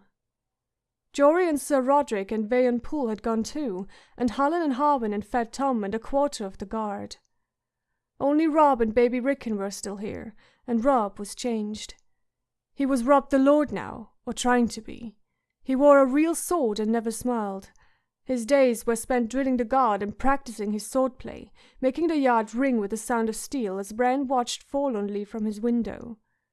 At night, he closeted himself with Master Luwin, talking or going over account books. Sometimes he would ride out with Harles Morlen and be gone for days at a time, visiting distant holdfasts. Whenever he was away more than a day, Rickon would cry and ask Bran if Robb was ever coming back. Even when he was home at Winterfell, Robb the Lord seemed to have more time for Harles Morlen and Theon Greyjoy than he ever did for his brothers. "I could tell you the story about Bran the Builder," old Nan said. "That was always your favorite." Thousands and thousands of years ago, Bran the Builder had raised Winterfell, and some said the Wall. Bran knew the story, but it had never been his favorite. Maybe one of the other Brandons had liked the story. Sometimes Nan would talk to him as if he were Brandon, the baby she had nursed all those years ago, and sometimes she confused him with his uncle Brandon, who was killed by the Mad King before Bran was even born. She had lived so long, Mother had told him once, that all the Brandon Starks had become one person in her head. "That's not my favorite," he said. "My favorites were the scary ones." He heard some sort of commotion outside and turned back to the window. Rickon was running across the yard toward the gatehouse, the wolves following him, but the tower faced the wrong way for Bran to see what was happening. He smashed a fist on his thigh in frustration and felt nothing. "Oh, my sweet summer child," old Nan said quietly. "What do you know of fear? Fear is for the winter, my little lord, when the snows fall 100 feet deep and the ice wind comes howling out of the north. Fear is for the long night, when the sun hides its face for years at a time, and little children are born and live and die all in darkness, while the dire wolves grow gaunt and hungry, and the white walkers move through the woods." "You mean the others?" Bran said querulously. "The others," old Nan agreed. "Thousands and thousands of years ago a winter fell that was cold and hard and endless beyond all memory of men. There came a night that lasted a generation, and kings shivered and died in their castles even after swineherds in their hovels. Women smothered their children rather than see them starve, and cried and felt their tears freeze on their cheeks." Her voice and her needles fell silent, and she glanced up at Bran with pale, filmy eyes and asked, "So, child, this is the sort of story you like?" "Well," Bran said reluctantly, "yes, only—" Old Nan nodded. "In the darkness, the others came for the first time," she said as her needles went click, click, click. "They were cold things, dead things, that hated iron and fire and the touch of the sun, and every creature with hot blood in its veins. They swept over holdfasts and cities and kingdoms, felled heroes and armies by the score, riding their pale dead horses and leading hosts of the slain. All the swords of men could not stay their advance, and even maidens and suckling babies found no pity in them. They hunted the maids through frozen forests and fed their dead servants in the flesh of human children." Her voice had dropped very low, almost to a whisper, and Bran found himself leaning forward to listen. "Now these were the days before the Andals came, and long before the women fled across the narrow sea from the cities of the Rhoyne, and the 100 kingdoms of those times were the kingdoms of the first men, who had taken these lands from the children of the forest. Yet here and there in the fastness of the woods the children still lived in their wooden cities and hollow hills, and the faces in the trees kept watch. So as cold and death filled the earth, the last hero determined to seek out the children, in the hopes that their ancient magics could win back what the armies of men had lost. He set out into the Deadlands with a sword, a horse, a dog, and a dozen companions. For years he searched, until he despaired of ever finding the children of the forest in their secret cities. One by one his friends died, and his horse, and finally even his dog, and his sword froze so hard the blade snapped when he tried to use it. And the others smelled the hot blood in him, and came silent on his trail, stalking him with packs of pale white spiders big as hounds. The door opened with a bang, and Bran's heart leapt up into his mouth in sudden fear, but it was only Master Luwin, with Hodor looming in the stairway behind him. "Hodor!" the stable boy announced, as was his custom, smiling hugely at them all. Master Luwin was not smiling. "We have visitors," he announced, "and your presence is required, Bran." "I'm listening to a story now," Bran complained. "Stories wait, my little lord, and when you come back to them, why, there they are," old Nan said. "Visitors are not so patient, and oft-times they bring stories of their own." "Who is it?" Bran asked Master Luwin. "Tyrion Lannister and some men of the Night's Watch, with word from your brother Jon. Robb is meeting with them now. Hodor, will you help Bran down the hall?" "Hodor!" Hodor agreed happily. He ducked to get his great shaggy head under the door. Hodor was nearly 7 feet tall. It was hard to believe that he was the same blood as old Nan. Bran wondered if he would shrivel up as small as his great-grandmother when he was old. It did not seem likely, even if Hodor lived to be 1,000. Hodor lifted Bran as easy as if he were a bale of hay, and cradled him against his massive chest. He always smelled faintly of horses, but it was not a bad smell. His arms were thick with muscle and matted with brown hair. "Hodor," he said again. Theon Greyjoy had once commented that Hodor did not know much, but no one could doubt that he knew his name. Old Nan had cackled like a hen when Bran told her that, and confessed that Hoda's real name was Walda. No one knew where Hoda had come from, she said, but when he started saying it, they started calling him by it. It was the only word he had. They left old Nan in the tower room with her needles and her memories. Hodor hummed tunelessly as he carried Bran down the steps and through the gallery, with Master Luwin following behind, hurrying to keep up with the stable boy's long strides. Robb was seated in Father's high seat, wearing ringmail and boiled leather and the stern face of Robb the Lord. Theon Greyjoy and Hallis Mollin stood behind him. A dozen guardsmen lined the grey stone walls beneath tall narrow windows. In the centre of the room the dwarf stood with his servants, and 4 strangers in the black of the Night's Watch. Bran could sense the anger in the hall the moment that Hodor carried him through the doors. "Any man of the Night's Watch is welcome here at Winterfell for as long as he wishes to stay," Robb was saying with the voice of Robb the Lord. His sword was across his knees, the steel bare for all the world to see. Even Bran knew what it meant to greet a guest with an unsheathed sword. "Any man of the Night's Watch," the dwarf repeated. "But not me. Do I take your meaning, boy?" Robb stood and pointed at the little man with his sword. "I'm the lord here while my mother and father are away, Lannister. I'm not your boy."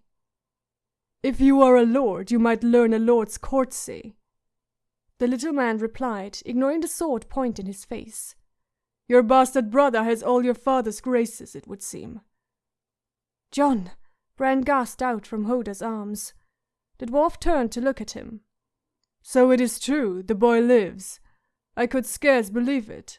You Starks are hard to kill." "You Lannisters had best remember that," Robb said, lowering his sword. "Hodor, bring me my brother here." "Hodor," Hodor said, and he trotted forward smiling and set Bran in the high seat of the Starks, where the lords of Winterfell had sat since the days when they called themselves the kings in the north.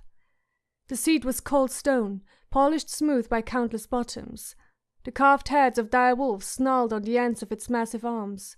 Bran clasped them as he sat, his useless legs dangling. The great seat made him feel half a baby. Robb put a hand on his shoulder. "You said you had business with Bran. Well, here he is, Lannister." Bran was uncomfortably aware of Tyrion Lannister's eyes. One was black and one was green, and both were looking at him, studying him, weighing him. "I'm told you were quite the climber, Bran," the little man said at last. "Tell me, how is it you happened to fall that day?" "I never," Bran insisted. "He never fell. Never, never, never." "The child does not remember anything of the fall or the climb that came before it," said Master Luwin gently. "Curious," said Tyrion Lannister.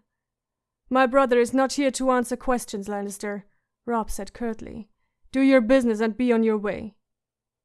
"I have a gift for you," the dwarf said to Bran. "Do you like to ride, boy?" Master Luwin came forward. "My lord, the child has lost the use of his legs. He cannot sit a horse." "Nonsense," said Lannister. "With the right horse and the right saddle, even a cripple can ride." The word was a knife through Bran's heart. He felt tears come unbidden to his eyes. "I'm not a cripple." "Then I'm not a dwarf," the dwarf said with a twist of his mouth. "My father will rejoice to hear it." Greyjoy laughed. "What sort of horse and saddle are you suggesting?"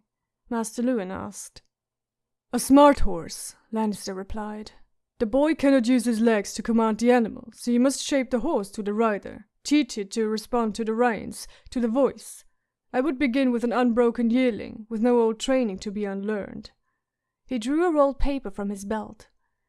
"Give this to your saddler. He will provide the rest." Master Luwin took the paper from the dwarf's hand, curious as a small grey squirrel.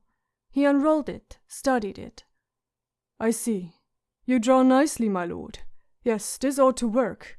I should have thought of this myself." "It came easier to me, master. It is not terribly unlike my own saddles." "Will I truly be able to ride?" Bran asked. He wanted to believe them, but he was afraid. Perhaps it was just another lie. The crow had promised him that he could fly. "You will," the dwarf told him. "And I swear to you, boy, on horseback you will be as tall as any of them." Robb Stark seemed puzzled. Is this some trap, Lannister? What's Bran to you? Why should you want to help him? Your brother Jon asked it of me, and I have a tender spot in my heart for cripples and bastards and broken things. Tyrion Lannister placed a hand over his heart and grinned. The door to the yard flew open. Sunlight came streaming across the hall as Rickon burst in, breathless. The dire wolves were with him. The boys stopped by the door, wide-eyed, but the wolves came on. Their eyes found Lannister, or perhaps they caught his scent. Summer began to growl first. Grey Wind picked it up. They padded toward the little men, one from the right and one from the left.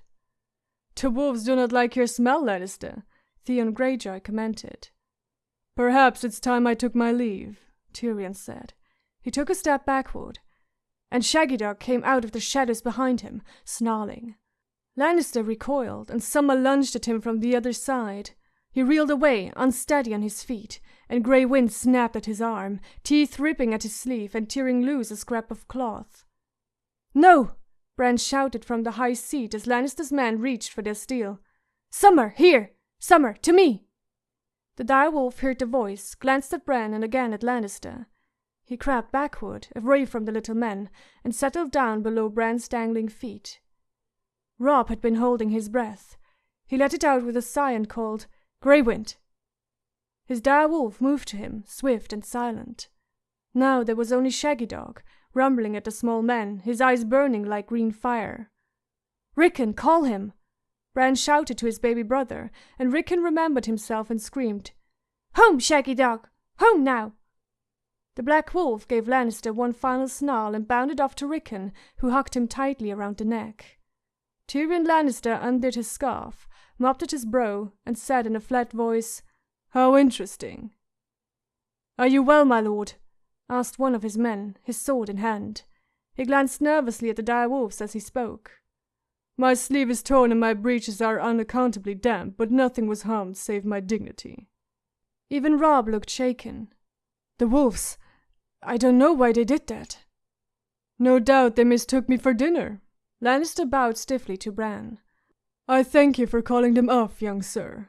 I promise you they would have found me quite indigestible. And now I will be leaving, truly." "A moment, my lord," Master Luwin said. He moved to Robb and they huddled close together, whispering. Bran tried to hear what they were saying, but their voices were too low. Robb Stark finally sheathed his sword. I may have been hasty with you," he said. "You've done Bran a kindness and, well..." Robb composed himself with an effort. "The hospitality of Winterfell is yours if you wish it, Lannister." "Spare me your false courtesies, boy. You do not love me and you do not want me here. I saw an inn outside your walls, in the Winter Town. I'll find a bed there and both of us will sleep easier. For a few coppers I may even find a comely wench to warm the sheets for me."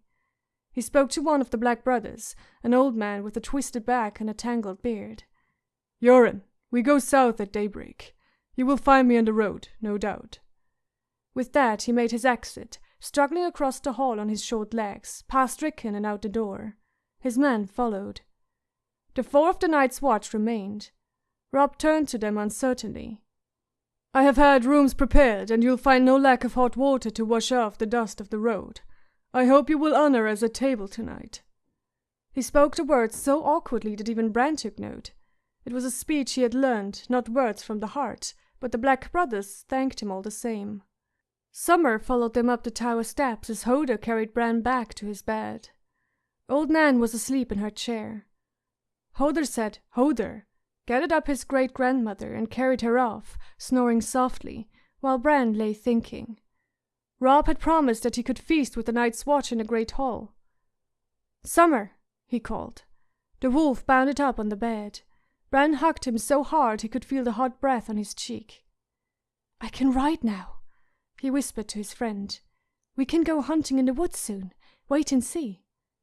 After a time he slept. In his dream he was climbing again, pulling himself up an ancient windowless tower, his fingers forcing themselves between blackened stones, his feet scrabbling for perches. Higher and higher he climbed, through the clouds and into the night sky, and still the tower rose before him. When he paused to look down, his head swam dizzily and he felt his fingers slipping. Bran cried out and clung for dear life. The earth was 1,000 miles beneath him, and he could not fly. He could not fly. He waited until his heart had stopped pounding, until he could breathe, and he began to climb again. There was no way to go but up. Far above him, outlined against the vast pale moon, he thought he could see the shapes of gargoyles. His arms were sore and aching, but he dared not rest. He forced himself to climb faster. The gargoyles watched him ascend. Their eyes glowed red as hot coals in a brazier. Perhaps once they had been lions, but now they were twisted and grotesque. Bran could hear them whispering to each other in soft stone voices, terrible to hear. He must not listen, he told himself. He must not hear.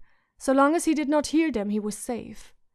But when the gargoyles pulled themselves loose from the stone and padded down the side of the tower to where Bran clung, he knew he was not safe after all. I didn't hear, he wept as they came closer and closer. I didn't. He woke gasping, lost in darkness, and saw a vast shadow looming over him. I didn't hear, he whispered, trembling in fear, but then the shadow said, "Hodor," and lit the candle by the bedside, and Bran sighed with relief. Hodor washed the sweat from him with a warm, damp cloth and dressed him with deft and gentle hands. When it was time, he carried him down to the great hall, where a long trestle table had been set up near the fire. The Lord's seat at the head of the table had been left empty, but Robb sat to the right of it, with Bran across from him. They ate suckling pig that night, and pigeon pie, and turnips soaking in butter, and afterward the cook had promised honeycombs. Summer snatched table scraps from Bran's hand, while Greywind and Shaggy Dog fought over a bone in the corner. Winterfell's dogs would not come near the hall now. Bran had found that strange at first, but he was growing used to it. Yoren was senior among the Black Brothers, so the steward had seated him between Robb and Master Luwin. The old man had a sour smell, as if he had not washed in a long time. He ripped at the meat with his teeth, cracked the ribs to suck out the marrow from the bones, and shrugged at the mention of Jon Snow. "Sir Alice's bane," he grunted, and two of his companions shared a laugh that Bran did not understand. But when Robb asked for news of their Uncle Benjen, the Black Brothers grew ominously quiet. "What is it?" Bran asked. Yoren wiped his fingers on his vest. "There's hard news, my lords, and a cruel way to pay you for your meat and mead. But the man who asks the question must bear the answer. Stark's gone." One of the other men said, "The old bear sent him out to look for Waymar Royce, and he's late returning, my lord." "Too long," Yoren said. "Most likely he's dead." "My uncle is not dead," Robb Stark said loudly, anger in his tones. He rose from the bench and laid his hand on the hilt of his sword. "Do you hear me? My uncle is not dead." His voice rang against the stone walls, and Bran was suddenly afraid. Old, sour-smelling Yoren looked up at Robb, unimpressed. "Whatever you say, my lord," he said. He sucked at a piece of meat between his teeth. The youngest of the Black Brothers shifted uncomfortably in his seat. "There's not a man on the wall knows the haunted forest better than Benjen Stark. He'll find his way back." "Well," said Yoren, "maybe he will and maybe he won't. Good men have gone into those woods before and never come out." All Bran could think of was old Nan's story of the others and the last hero, hounded through the white woods by dead men and spiders big as hounds. He was afraid for a moment, until he remembered how that story ended. "The children will help him," he blurted. "The children of the forest." Theon Greyjoy sniggered, and Master Luwin said, "Bran, the children of the forest have been dead and gone for thousands of years. All that is left of them are the faces in the trees." "Down here might be that's true, master," Yoren said. "But up past the wall, who's to say? Up there a man can't always tell what's alive and what's dead." That night, after the plates had been cleared, Robb carried Bran up to bed himself. Greywind led the way, and Summer came close behind. His brother was strong for his age, and Bran was as light as a bundle of rags, but the stairs were steep and dark, and Robb was breathing hard by the time they reached the top. He put Bran into bed, covered him with blankets, and blew out the candle. For a time, Robb sat beside him in the dark. Bran wanted to talk to him, but he did not know what to say. "We'll find a horse for you, I promise," Robb whispered at last. "Are they ever coming back?" Bran asked him. "Yes," Robb said with such hope in his voice that Bran knew he was hearing his brother and not just Robb the Lord. "Mother will be home soon. Maybe we can ride out to meet her when she comes. Wouldn't that surprise her, to see you're a horse?" Even in the dark room, Bran could feel his brother's smile. "And afterward, we'll ride north to see the wall. We won't even tell Jon we're coming. We'll just be there one day, you and me. It will be an adventure." "An adventure," Bran repeated wistfully. He heard his brother's sob. The room was so dark he could not see the tears on Robb's face, so he reached out and found his hand. Their fingers twined together. Chapter 25. Eddard. "Lord Arryn's death was a great sadness for all of us, my lord," Grandmaster Pycelle said. "I would be more than happy to tell you what I can of the manner of his passing. Do be seated. Would you care for refreshments? Some dates, perhaps? I have some very fine persimmons as well. Wine no longer agrees with my digestion, I fear, but I can offer you a cup of iced milk, sweetened with honey. I find it most refreshing in this heat." There was no denying the heat. Ned could feel the silk tunic clinging to his chest. Thick, moist air covered the city like a damp woolen blanket, and the riverside had grown unruly as the poor fled their hot, airless warrens to jostle for sleeping places near the water, where the only breath of wind was to be found. "That would be most kind," Ned said, seating himself. Pycelle lifted a tiny silver bell with thumb and forefinger and tinkled it gently. A slender young serving girl hurried into the solar. "Iced milk for the king's hand and myself, if you would be so kind, child. Well sweetened." As the girl went to fetch their drinks, the Grandmaster knotted his fingers together and rested his hands on his stomach. "The small folk say that the last year of summer is always the hottest. It is not so, yet oft times it feels that way, does it not? On days like this I envy you northerners your summer snows." The heavy jeweled chain around the old man's neck chinked softly as he shifted in his seat. "To be sure, King Maekar's summer was hotter than this one, and near as long. There were fools, even in the citadel, who took that to mean that the great summer had come at last, the summer that never ends. But in the 7th year it broke suddenly, and we had a short autumn and a terrible long winter. Still, the heat was fierce while it lasted. Old Town steamed and sweltered by day and came alive only by night. We would walk in the gardens by the river and argue about the gods. I remember the smells of those nights, my lord. Perfume and sweat, melons ripe to bursting, peaches and pomegranates, nightshade and moonbloom. I was a young man then, still forging my chain. The heat did not exhaust me as it does now." Pycelle's eyes were so heavily lidded he looked half asleep. "My pardons, Lord Eddard. You did not come to hear foolish meanderings of a summer forgotten before your father was born. Forgive an old man his wanderings, if you would. Minds are like swords, I do fear. The old ones go to rust. Ah, and here is our milk." The serving girl placed the tray between them, and Pycelle gave her a smile. "Sweet child." He lifted the cup, tasted, nodded. "Thank you. You may go."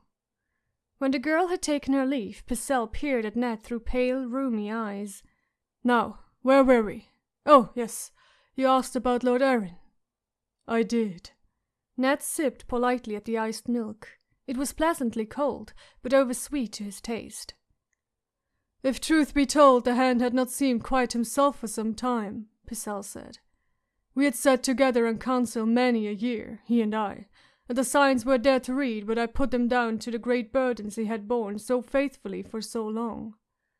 Those broad shoulders were weighed down by all the cares of the realm, and more besides. His son was ever sickly, and his lady wife so anxious that she would scarcely let the boy out of her sight. It was enough to weary even a strong man, and the Lord Jon was not young. Small wonder if he seemed melancholy and tired, or so I thought at the time, yet now I am less certain." He gave a ponderous shake of his head. "What can you tell me of his final illness?" The Grandmaster spread his hands in a gesture of helpless sorrow. "He came to me on one day, asking after a certain book, as hale and healthy as ever, though it did seem to me that something was troubling him deeply. The next morning he was twisted over in pain, too sick to rise from bed. Master Coleman thought it was a chill on the stomach. The weather had been hot, and the hand often iced his wine, which can upset the digestion. When Lord John continued to weaken, I went to him myself, but the gods did not grant me the power to save him. I have heard that you sent Master Coleman away. The Grand Master's nod was as slow and deliberate as a glacier. I did, and I fear the Lady Lisa will never forgive me that. Maybe I was wrong, but at the time I thought it best. Master Coleman is like a son to me, and I yield to none in my esteem for his abilities, but he is young, and the young oft-times do not comprehend the frailty of an older body. He was purging Lord Arryn with wasting potions and pepper juice, and I feared he might kill him. Did Lord Arryn say anything to you during his final hours? Purcell wrinkled his brow. In the last stage of his fever, the hand called out the name Robert several times, but whether he was asking for his son or for the king I could not say. Lady Lisa will not permit the boy to enter the sick room, for fear that he might too be taken ill.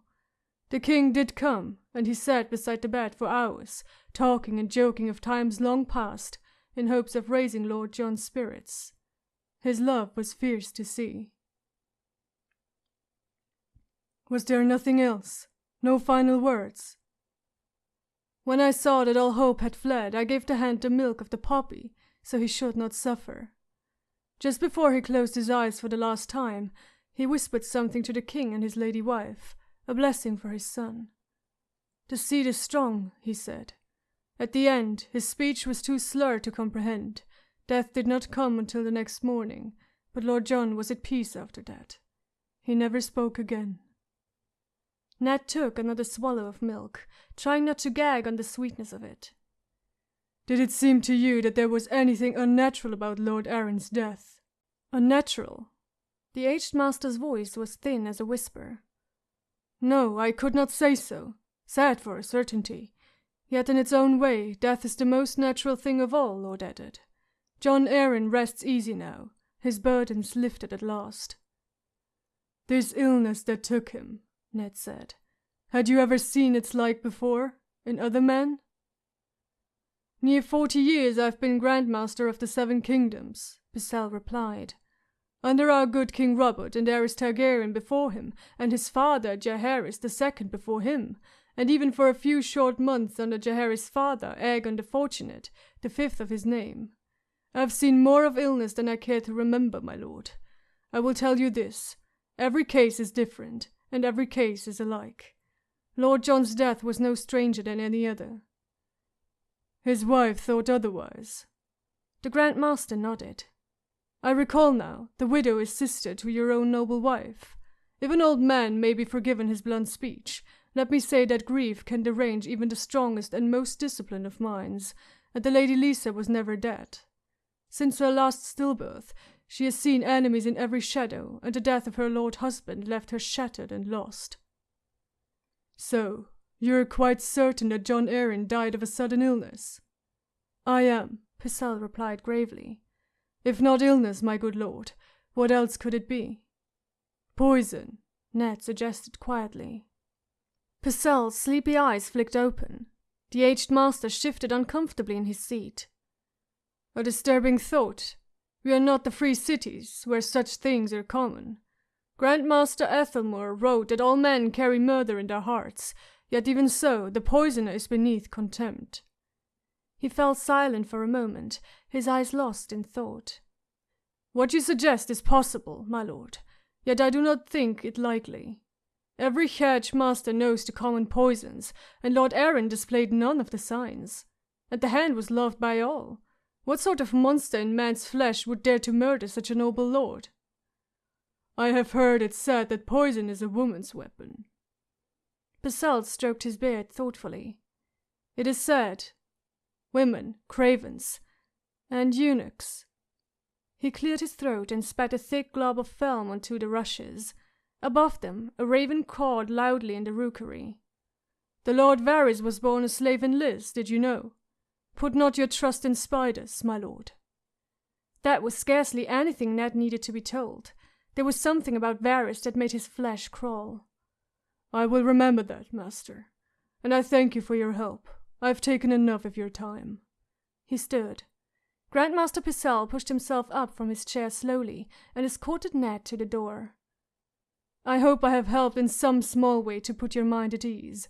If there is any other service I might perform, you need only ask." "One thing," Ned told him. "I should be curious to examine the book that you lent John the day before he fell ill." "I fear you would find it of little interest," Picel said. "It was a ponderous tome by Grandmaster Malion on the lineages of great houses. Still, I should like to see it." The old man opened the door. "As you wish. I have it here somewhere. When I find it, I shall have it sent to your chambers straight away." "You have been most courteous," Ned told him. Then, almost as an afterthought, he said, "One last question, if you would be so kind. You mentioned that the king was at Lord Arryn's bedside when he died. I wonder, was the queen with him?" "Why, no," Picel said. "She and the children were making the journey to Casterly Rock in company with her father. Lord Tywin had brought a retinue to the city for the tourney on Prince Joffrey's name day, no doubt hoping to see his son Jaime win the champion's crown. In that he was sadly disappointed. It fell to me to send the queen word of Lord Arryn's sudden death. Never have I sent off a bird with a heavier heart." "Dark wings, dark words," Ned murmured. It was a proverb old Nan had taught him as a boy. "So the fishwives say," Grandmaster Picel agreed. "But we know it is not always so. When Master Luwin's bird brought the word about your Bran, the message lifted every true heart in the castle, did it not?" "As you say, master. The gods are merciful." Picel bowed his head. "Come to me as often as you like, Lord Eddard. I am here to serve." Yes, Ned thought as the door swung shut. But whom? On the way back to his chambers he came upon his daughter Arya on the winding steps of the Tower of the Hand, windmilling her arms as she struggled to balance on one leg. The rough stone had scuffed her bare feet. Ned stopped and looked at her. "Arya, what are you doing?" "Sirius says a water dancer can stand on one toe for hours." Her hands flailed at the air to steady herself. Ned had to smile. "Which toe?" he teased. "Any toe," Arya said, exasperated with the question. She hopped from her right leg to her left, swaying dangerously before she regained her balance. "Must you do your standing here?" he asked. "It's a long, hard fall down these steps." "Sirius says a water dancer never falls." She lowered her leg to stand on 2 feet. "Father, will Bran come and live with us now?" "Not for a long time, sweet one," he told her. "He needs to win his strength back." Arya bit her lip. "What will Bran do when he's of age?" Ned knelt beside her. "He has years to find that answer, Arya. For now it is enough to know that he will live." The night the bird had come from Winterfell, Eddard Stark had taken the girls to the Castle Godswood, an acre of elm and alder and black cottonwood overlooking the river. The hard tree there was a great oak, its ancient limbs overgrown with smokeberry vines. They knelt before it to offer their thanksgiving, as if it had been a weirwood. Sansa drifted to sleep as the moon rose, Arya several hours later, curling up in the grass under Ned's cloak. All through the dark hours he kept his vigil alone. When dawn broke over the city, the dark red blooms of Dragon's Breath surrounded the girls where they lay. "I dreamed of Bran," Sansa had whispered to him. "I saw him smiling." "He was going to be a knight," Arya was saying now. "A knight of the Kingsguard. Can he still be a knight?"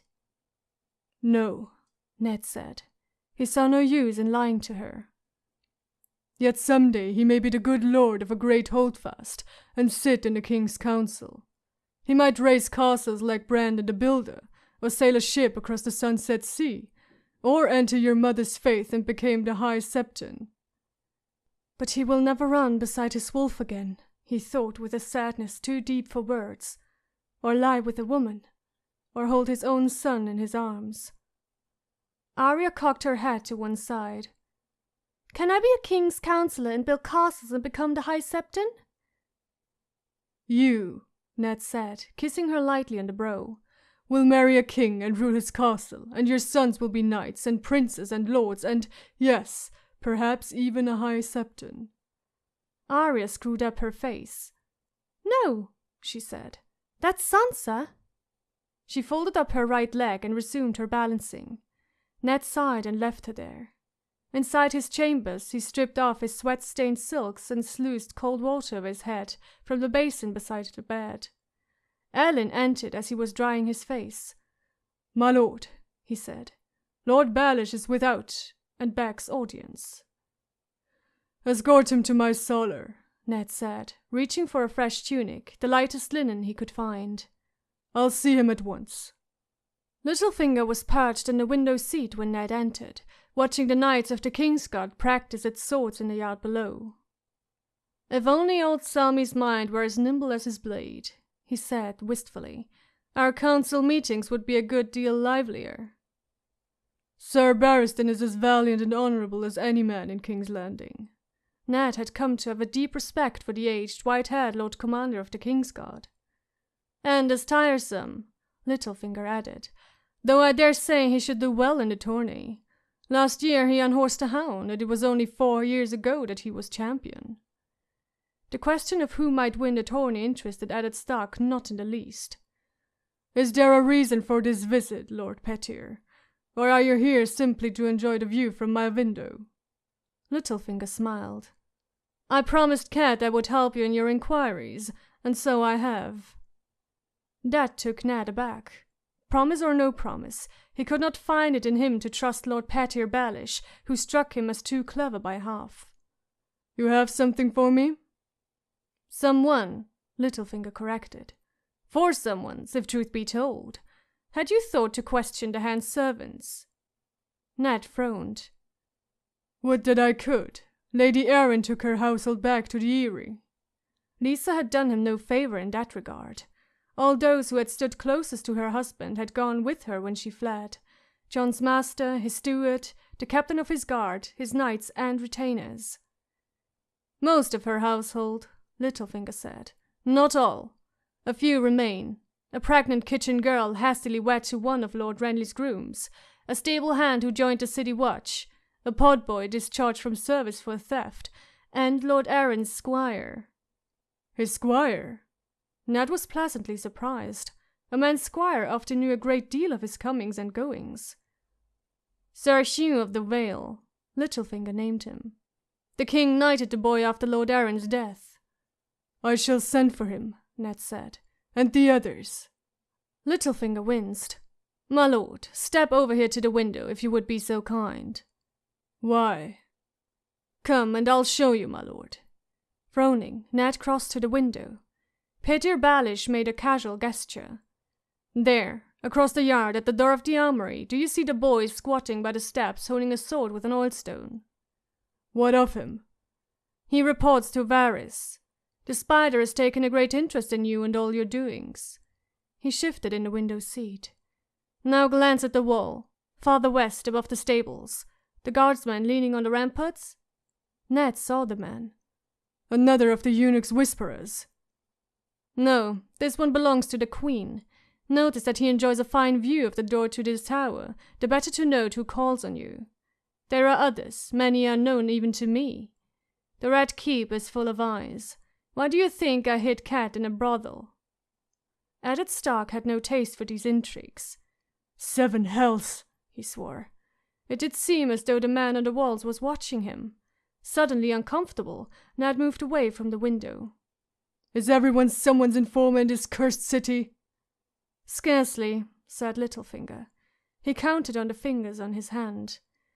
"Why, there's me, you, the king.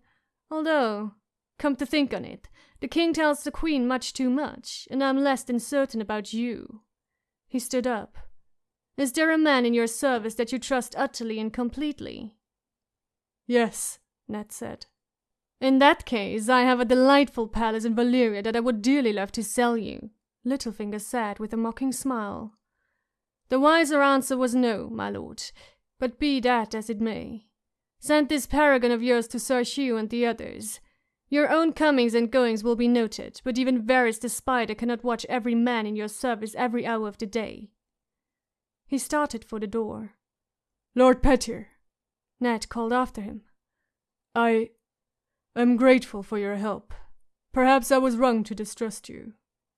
Littlefinger fingered his small pointed beard. "You are slow to learn, Lord Eddard. Distrusting me was the wisest thing you've done since you climbed down off your horse." Chapter 26. John. John was showing Darian how best to deliver a side stroke when a new recruit entered the practice yard. "Your feet should be farther apart," he urged. "You don't want to lose your balance. That's good. Now pivot as you deliver the stroke. Get all your weight behind the blade." Darian broke off and lifted his visor. "7 gods," he murmured. "Would you look at this, John?" John turned. Through the eye slit of his helm he beheld the fattest boy he had ever seen standing in the door of the armory. By the look of him, he must have weighed 20 stone. The fur collar of his embroidered surcoat was lost beneath his chins. Pale eyes moved nervously in a great round moon of a face, and plump, sweaty fingers wiped themselves on the velvet of his doublet. They told me I was to come here for training," he said to no one in particular. "A lordling," Pip observed to John. "Southron, most like near Highgarden." Pip had travelled the 7 kingdoms with the Mummers troop, and bragged that he could tell what you were and where he'd been born just from the sound of your voice. A striding huntsman had been worked in scarlet thread upon the breast of the fat boy's fur-trimmed surcoat. John did not recognize the sigil. Sir Alistair Thorne looked over his new charge and said, "It would seem they have run short of poachers and thieves down south. Now they send us pigs to mend the wall.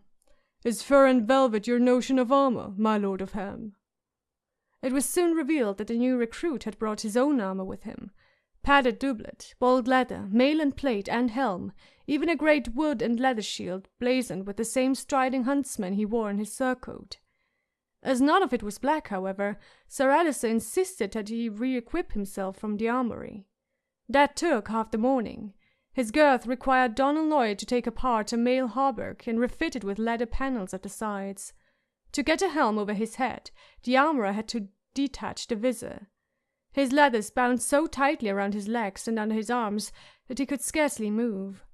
Dressed for battle, the new boy looked like an overcooked sausage about to burst its skin.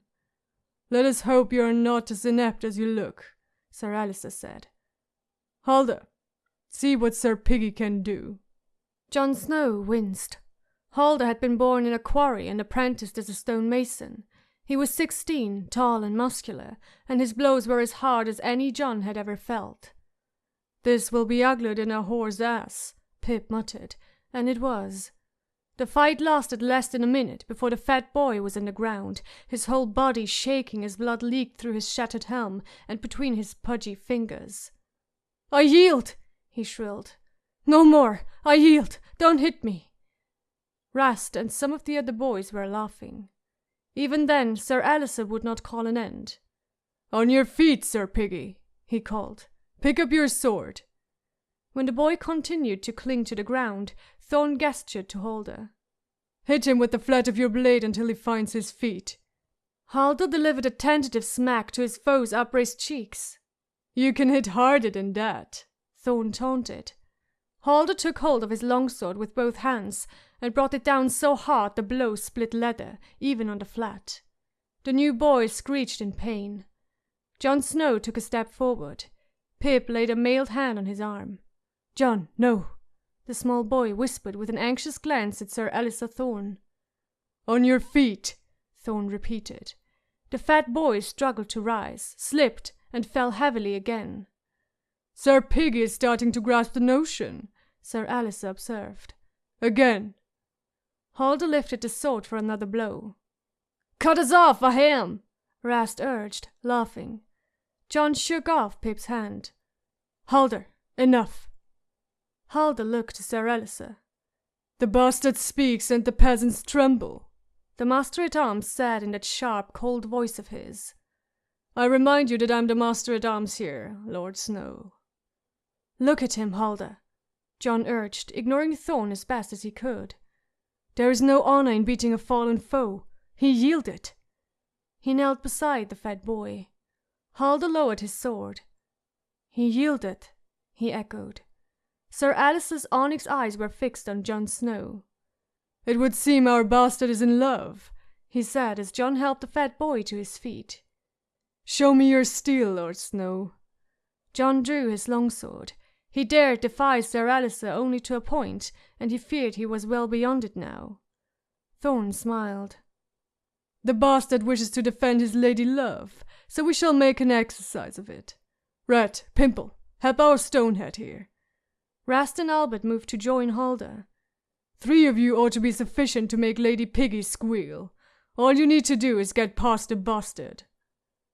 Stay behind me, Jon said to the fat boy. Sir Alistair had often sent 2 foes against him, but never 3. He knew he would likely go to sleep bruised and bloody tonight. He braced himself for the assault. Suddenly, Pip was beside him. 3 to 2 will make for better sport, the small boy said cheerfully. He dropped his visor and slid out his sword. Before Jon could even think to protest, Gran had stepped up to make a third. The yard had grown deathly quiet. Jon could feel Sir Alice's eyes. "Why are you waiting?"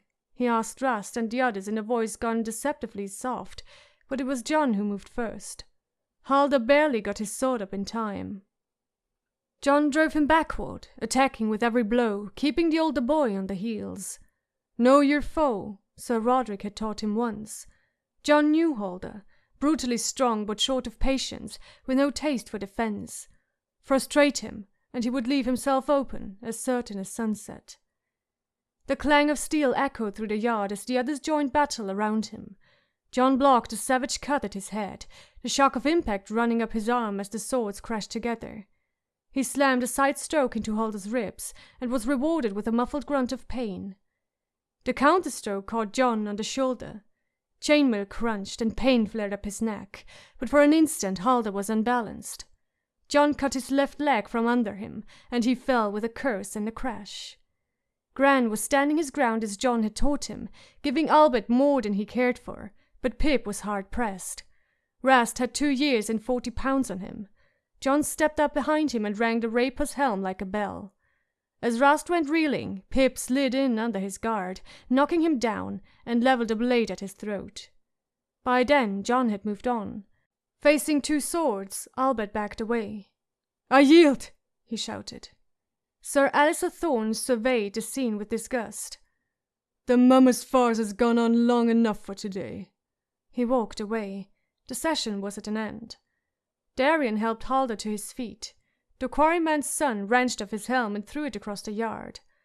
"For an instant I thought I finally had you, Snow." "For an instant you did," Jon replied. Under his mail and leather his shoulder was throbbing.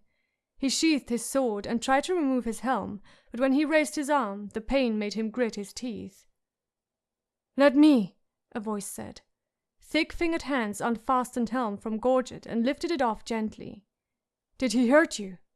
"I've been bruised before." He touched his shoulder and winced. The yard was emptying around them. Blood matted the fat boy's hair where Halder had split his helm asunder. "My name is Samuel Tarley, of Horn—" He stopped and licked his lips. I was of Horn Hill until I left. I've come to take the Black. My father is Lord Randall, a bannerman to the Tyrells of Highgarden. I used to be his heir, only—" His voice trailed off. "I'm Jon Snow, Ned Stark's bastard, of Winterfell." Samuel Tarley nodded. If you want, you can call me Sam. My mother calls me Sam." "You can call him Lord Snow," Pip said as he came up to join them. "You don't want to know what his mother calls him." "These 2 are Gran and Piper," Jon said. "Gran's the ugly one," Pip said. Gran scowled. "You're uglier than me. At least I don't have ears like a bat." "My thanks to all of you," the fat boy said gravely. "Why didn't you get up and fight?" Gran demanded. "I wanted to, truly. I couldn't. I didn't want him to hit me anymore." He looked at the ground. I fear I'm a coward. My lord father always said so.